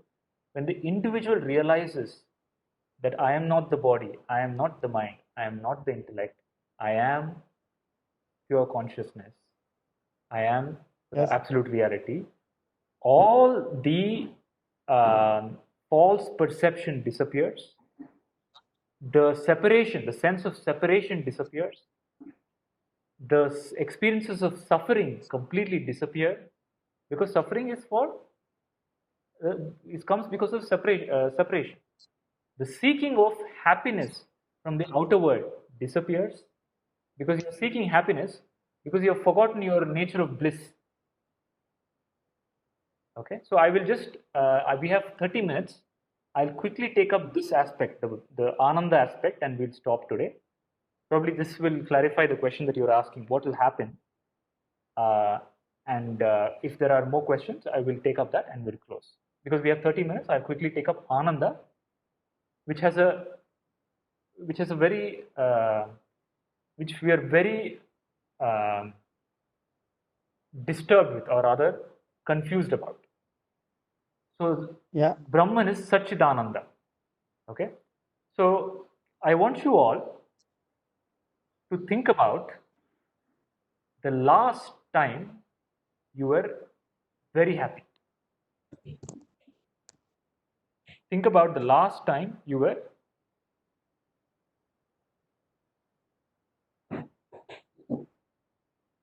happy. Everybody's ready? Yeah. Yeah. Okay, anybody, any volunteers? Last time. So your question is, when last time I was really happy? Yeah. Most of the time. Yeah. Really happy. I was happy after the Friday's meeting that weekend. Okay. That's very good. Anybody else?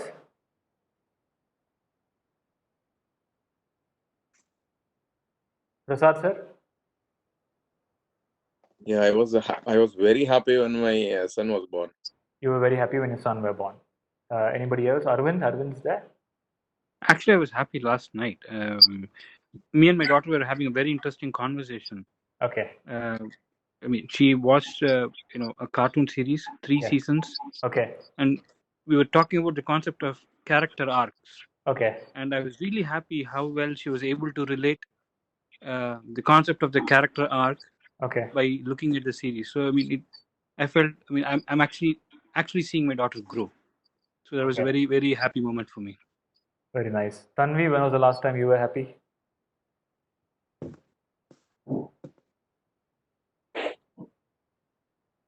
Tanvi?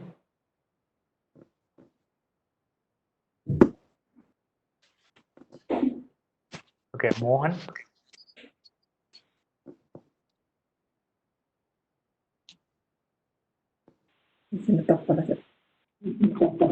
Yeah. Happy yesterday when I made a nice dessert at home. Okay, you were happy yesterday.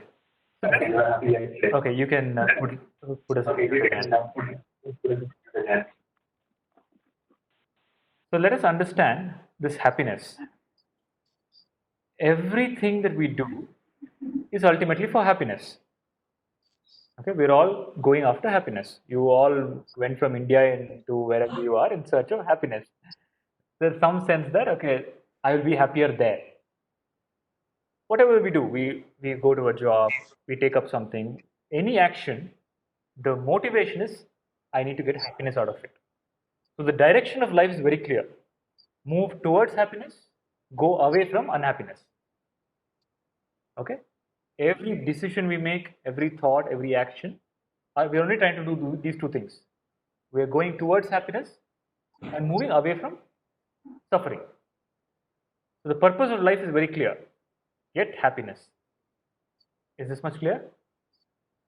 The state of mind, like it's depend like whenever you want, it's all depends upon your like state of if you want to be happy you can, if you don't, like this all depends upon same conscious, it comes at the end. Correct. It is a state of mind. A state of mind generally is, I need to move towards happiness. I need to get happiness. Okay? And you all spoke about that last time you were happy. I made some dish or I ate some dish. I have a cup of coffee in the morning. I'm very happy. My son was born. My daughter was born. I was very happy. I watched this movie. I was very happy. I watched satsang. I was very happy. So if you observe all of this, what is happening? There is a sense interaction. The mind is interacting with the world through some senses, and there is happiness. I'll just take an example of drinking coffee. I had a cup of coffee and I felt happiness. Correct? Now let us analyze this. Where did the happiness come from? If the happiness came from the coffee, then problem solved. All you have to do is have coffee all the time to be happy. From your conscious. We'll see that. So what happened was, when I had the cup of coffee, after I had the cup of coffee, I experienced happiness. What really happened was, when I had the cup of coffee, my mind became silent. And the bliss of the self revealed itself in the mind as happiness.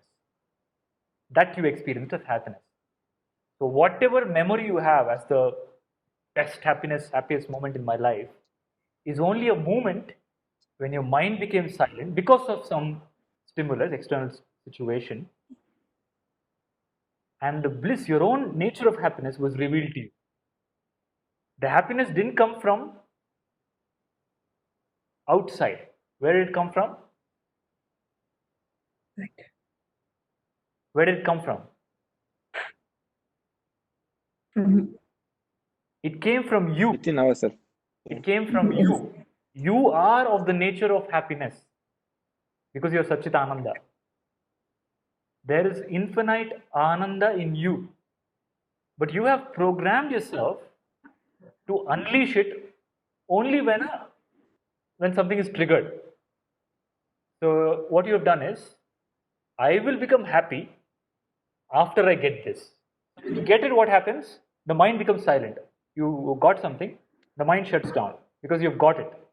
That time, you experience the happiness, which is your own nature. So instead of eating like this, you're eating like this. Do you understand? Reality is Satchitananda. You are Satchitananda, meaning you are of the nature of infinite happiness. And you're begging for happiness. You're seeking happiness from others. You're seeking happiness from job. You're seeking happiness from something. You're seeking happiness from spirituality. You're seeking happiness from God. You're seeking happiness from spouse. You're seeking happiness from children. All your happiness has become conditioned happiness. While unconditioned happiness is your nature. And that unconditioned happiness is called Ananda. So just look at the last time you were happy. You will see that the happiness came from within because the mind became silent, because you got something or experienced something. Why that did it? Because you have put a condition prior to all this, that I will only become happy when this happens. It's conditional happiness. What we experience is conditional happiness. Do you have any control over it? Can you, because we experience the happiness right now, is it like a switch? I can switch on whenever I want. Does happiness happen to you, or you control happiness? If happiness was No. happening to you, you should never experience sadness in your life. In any situation, you should be able to turn on happiness. Is that possible? No. Tell me with your own life experience. Do you do that? No, it's not possible. When there is a sad situation, like anyone, your relatives, your closed ones died or something, you can't be happy for that situation. Correct. So happiness is something comes from the satisfaction from inside. Happiness. There are the situations where we can't exhibit the happiness in every situation. Right. So what we're trying to say here is the happiness is your nature. It's called ananda, and it is infinite. It is the nature of reality. Sat, chit, ananda is your nature. But forgetting your nature, you are craving for happiness. And your craving has become very subtle. Your entire movement, the direction in life is begging for happiness. Just look at your thoughts. All your thoughts have a subtext of craving for happiness. I don't want this person to behave like this. It's craving for happiness. I want this person to behave like this. Craving for happiness. I want this to happen in my life.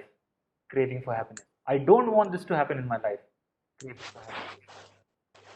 Do you understand? Yes.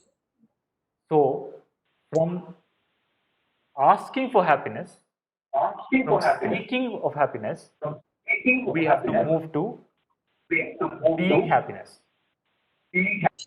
From begging for happiness, you have to move to a state of being in the state of happiness, which is already your nature, but you have forgotten it.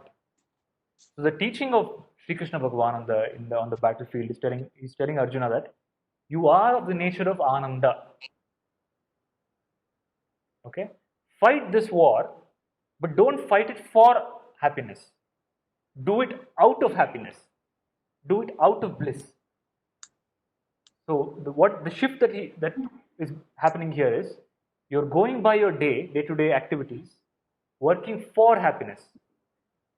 With gnana, that my own nature is happiness, you start doing things out of happiness. Is there a difference, working for happiness and doing out of happiness? Imagine you doing your job for happiness versus out of happiness. Is there a difference? Yes. Will you do your job better if you do it out of happiness, out of joy? Yes, that's why the movie stars, they are the happiest person because their profession is their passion. A lot of movie stars commit suicide. Recently we saw. Yes, that's true. Because Yes, anything. but once you make your passion as profession, then you are the happiest person. So that's. Yeah, so not everybody is lucky to do that. But yeah, exactly. What is possible for everybody is to realize your true nature, reach that infinite fountain of happiness within you, and operate in the world. Share your happiness. No more seeking. The seeking of happiness ends. You only go on working out of happiness and sharing happiness. That is the enlightened life. So Sri Krishna has no expectation of happiness from anybody. Whatever he does is out of happiness, out of ananda. That's why there's a beauty to it. There is a infinity to it. There is a timelessness to it. There is a transcendental nature to it. You understand?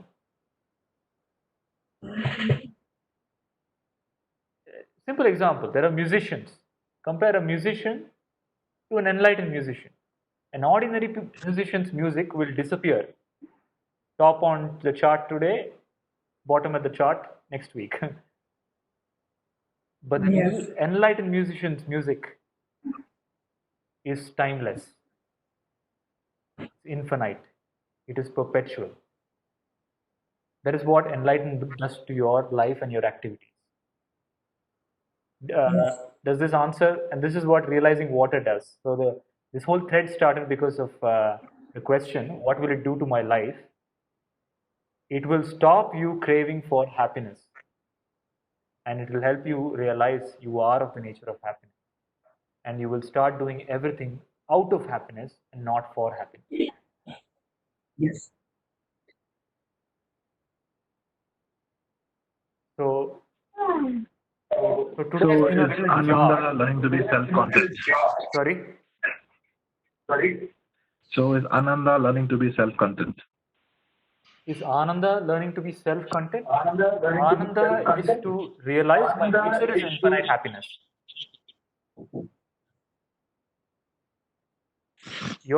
And to realize that any experience you encounter in life that makes you happy, to bring you the awareness that it's not coming from that object.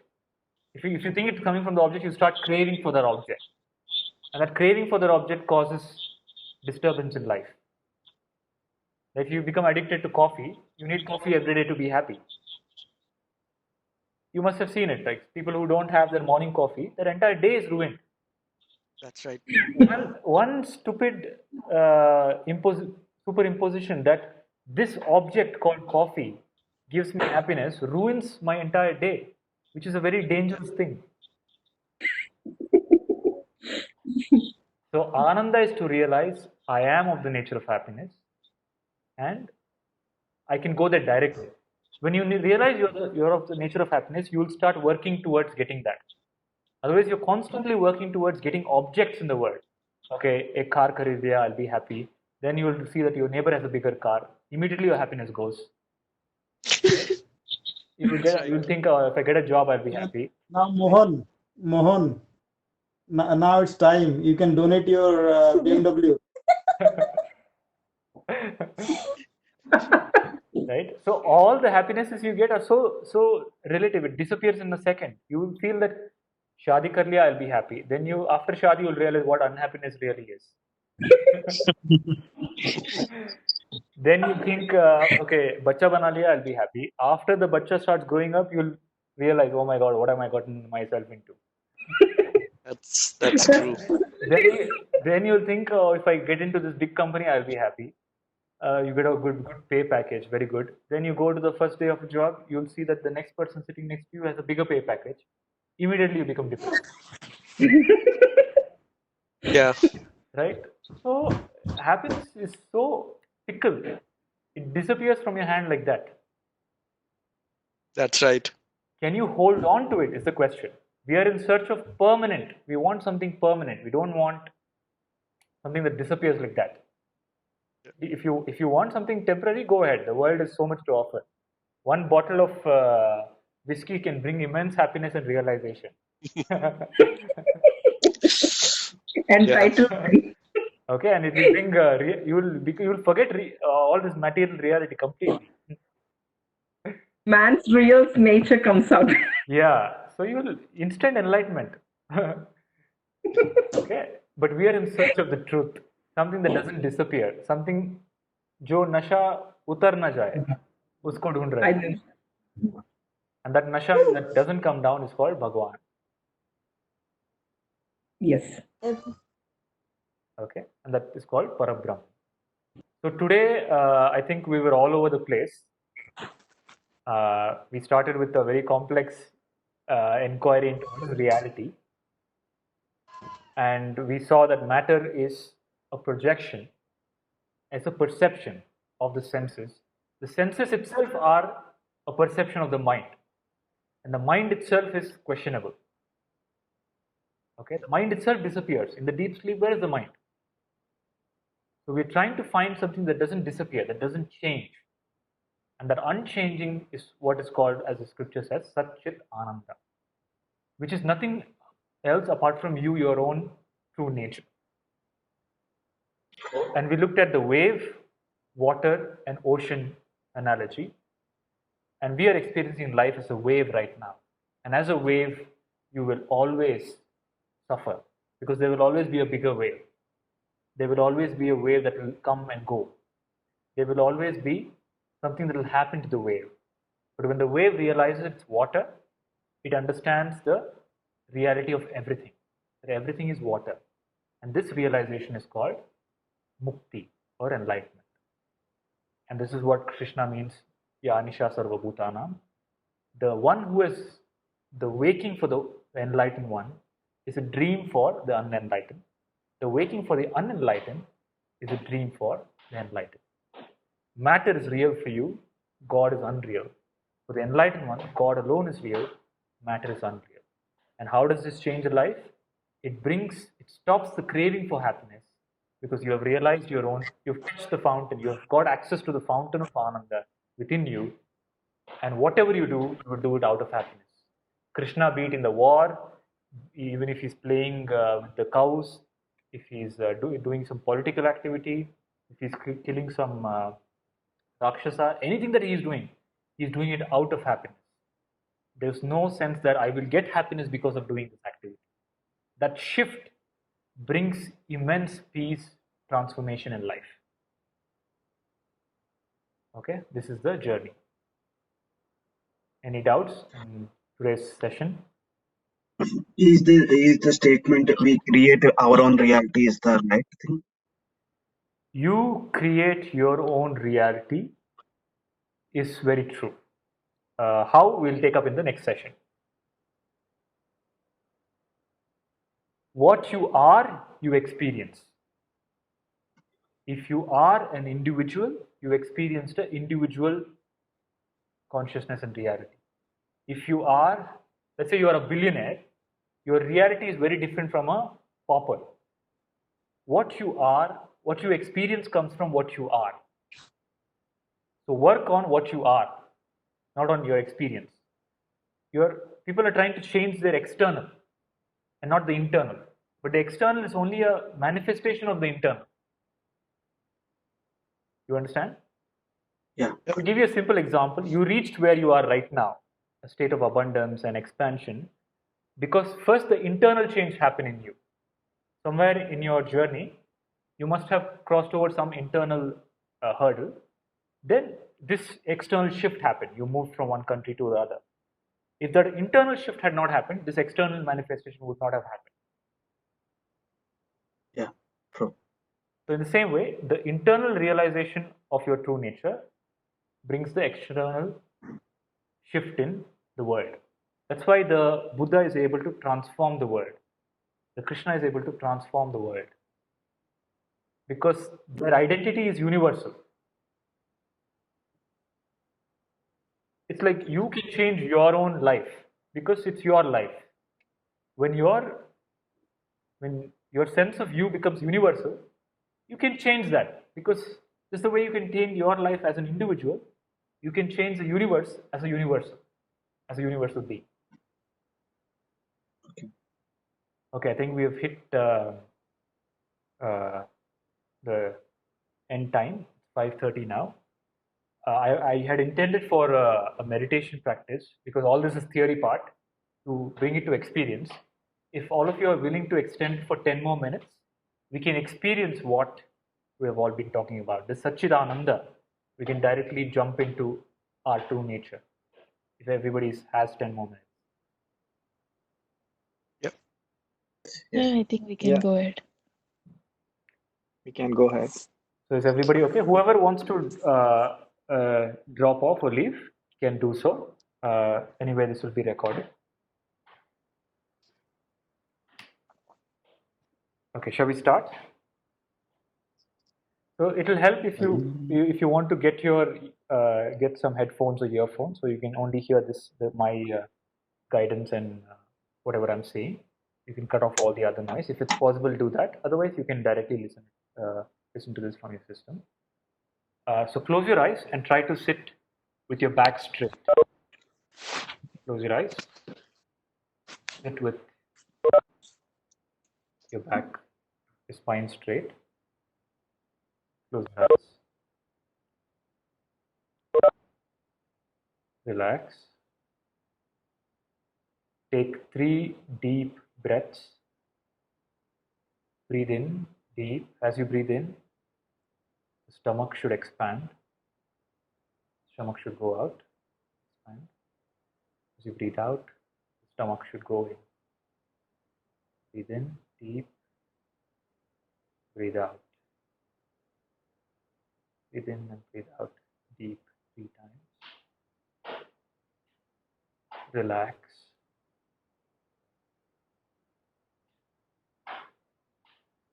Let us now scan our body from the top of our head to the bottom, to the toe. Let's start from the top of the head.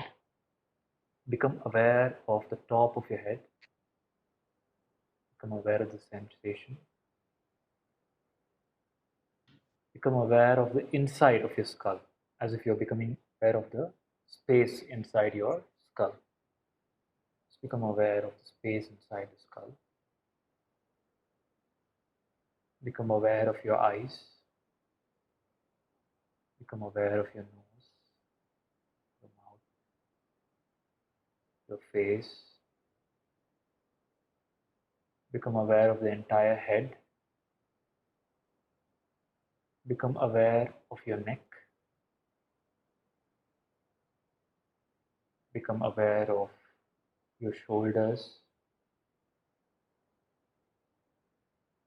Become aware of your hand. Scan through your right hand. Scan through the arm, the elbow, palm, and the fingers. And scan back from the fingers, palm, elbow, biceps, and shoulder. Now do the same for your left hand. Become aware of your left hand. Scan through your left hand. Till the tip of your fingers, back from your fingers to the shoulder.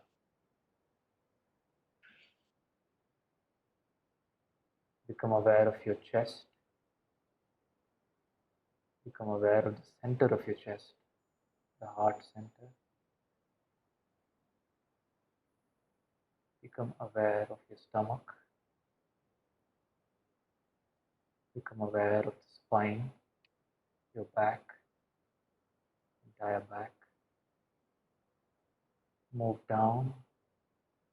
Become aware of your right leg. Scan downwards to the toe. Become aware of the left leg. Scan to the toe, back. Become aware. Start moving up. Scan your body as you move up. Stomach, back, spine. Become aware of the heart center. Become aware of your hands.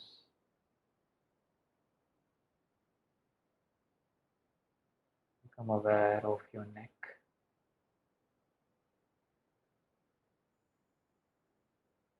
Become aware of your head, space inside the head.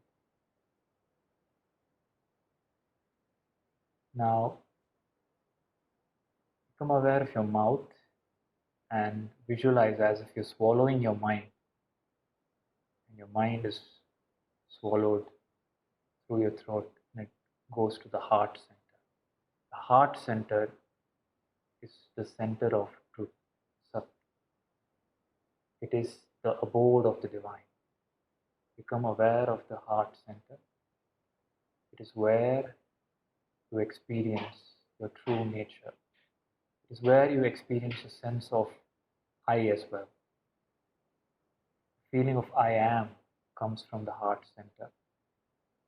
That feeling of I am comes from the absolute reality, Parabrahma. Just stay with the awareness of your heart center, knowing that it's the place of the divine, pure consciousness. The heart center is the source of you, your body, and the world. Let's go back to the source by becoming aware of the heart center and allowing the mind to dissolve in Brahma. Just sit with the awareness of the heart center.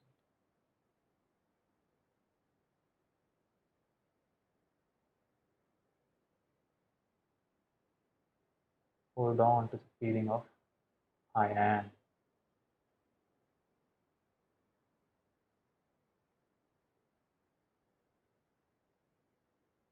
I am is Sat, existence. I exist. Sat. I know I exist. Is chit. And I alone exist. Is ananda.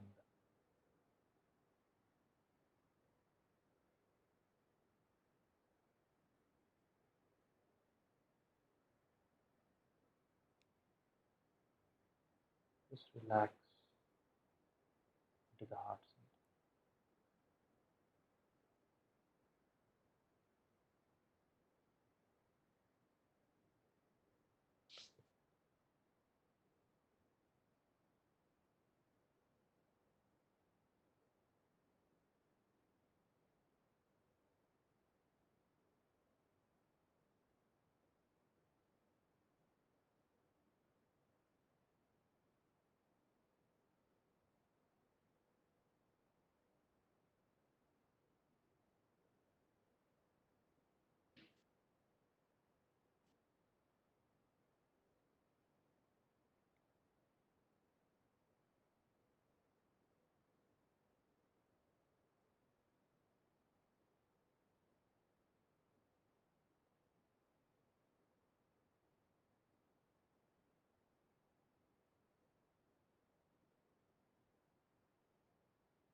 Oh.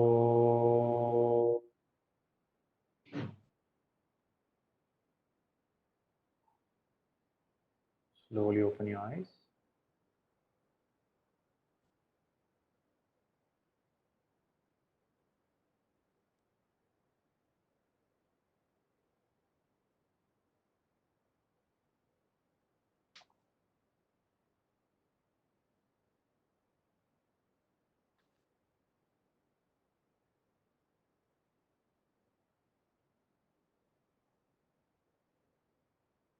Okay.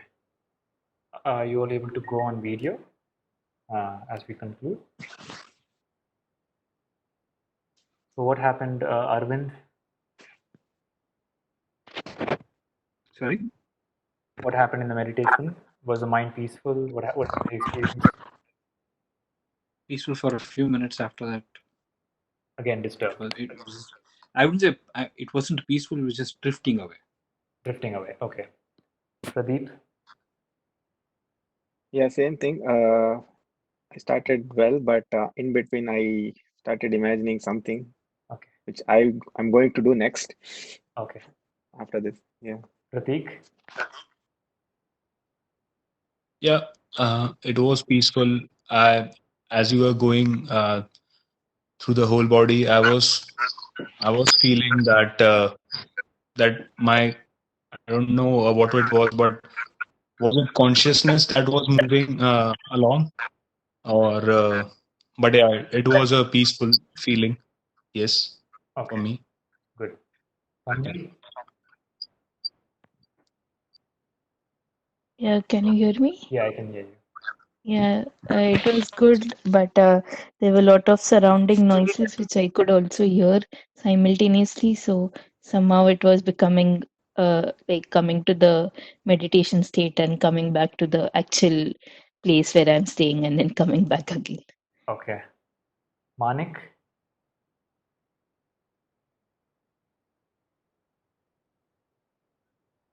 Yeah, I came I am aware of what I'm doing, and I'm practicing before as well, so I'm good at Okay, great. Meenakshi? Yeah, when it's traveling from top to bottom, I just understanding what's going on, physical imagination, Okay. and then after a few minutes, I'm completely blocked. Nothing in my mind. Okay, that's good. Shanti Bhushan? After from the narration, Yeah, completely blocked. Nothing in my mind. that's very good. Very good. Shanti Bhushan? Yeah, I had the same experience when I was scanning through my physical body. It was kind of a different kind of experience, and it was very calming. But later on, I kind of got distracted by my surroundings. Right. Sure. Prasad? Prasad and Prasad's right? Yeah, I mean, I do practice meditation quite regularly. So when it started off really well, actually, I know I started enjoying it, but the voice started fading away. Okay. I'll have to listen this again, recording on YouTube. That way, I think I'll practice again. Sure. Okay. The meditation part. Sure. Mohan?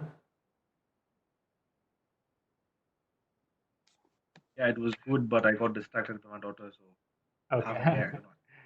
Meditating on daughter. Jyoti? Jyoti ji?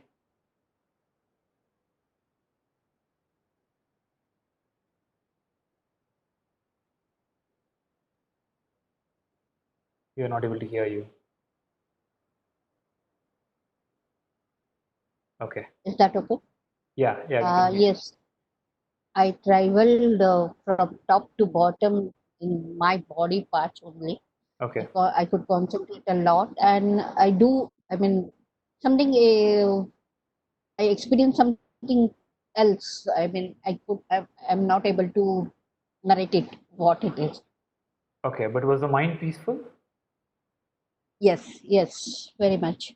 I mean, I was enjoying that state of the mind and everything. I mean, I'm cut off from the rest of the world. Very good. Okay, I'm enjoying that moment. Very nice. Very nice.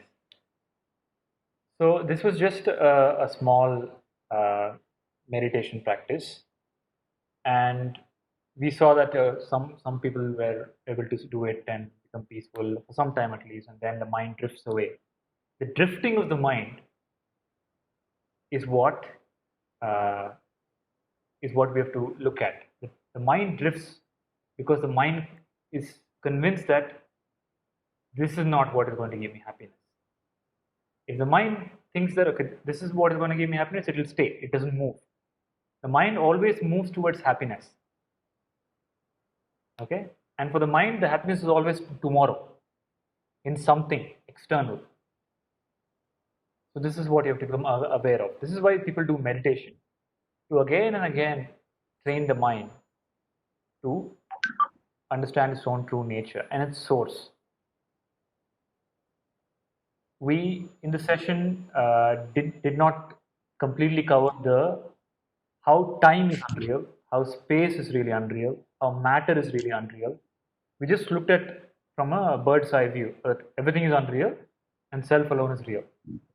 But the Gita and the teachings of the Upanishad and the teachings of Atma is diving deep into each aspect. So when in some sessions we'll only look at time for the entire session and completely look at how time is unreal.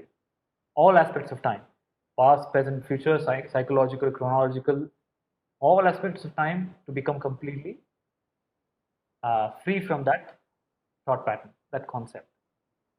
So this is the process of Vedanta. So there is no like I said even last time, there is no room for belief here. We're always going by our own experiences, and we are using science where it's useful, and we are using the input of the enlightened ones where it's useful, and we'll assimilate all of that and come to a common understanding. Any questions, any doubts, any feedback before we close? Krishna, I have a question. How it felt to you? I just want to know from experts' point of view. Meditation, like 10 minutes that we did. So one part of the mind was involved in giving the guided meditation, but after that was stopped, I was thoughtless. Okay. No mind.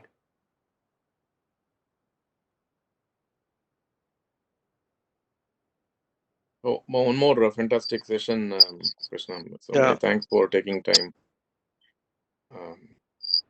Thank for you. this. So any other question before we close, or can we close? Krishna, just one from my. So is there any video or something which we can follow to practice this mindfulness meditation or something? Just for the start, just basic, because it will be a start of meditation for me. So just want to know what should I do, because there are lots of videos and lots of different practices for meditation. Right. So the best for a beginner level, the best and the most advised practice is just observation of breath. So you can sit for however long you want, however long you can. Just observe the in and outflow of breath, and the mind slowly starts becoming silent. Other than this, do you know any YouTube link or anything that you know of which would help us to start with? Okay, sure. If you are seeking guided meditation, I'll share the links and audios on the WhatsApp group. So I'll make the what is that, minutes of the meeting. Along with that, I'll also share the links to guided meditation.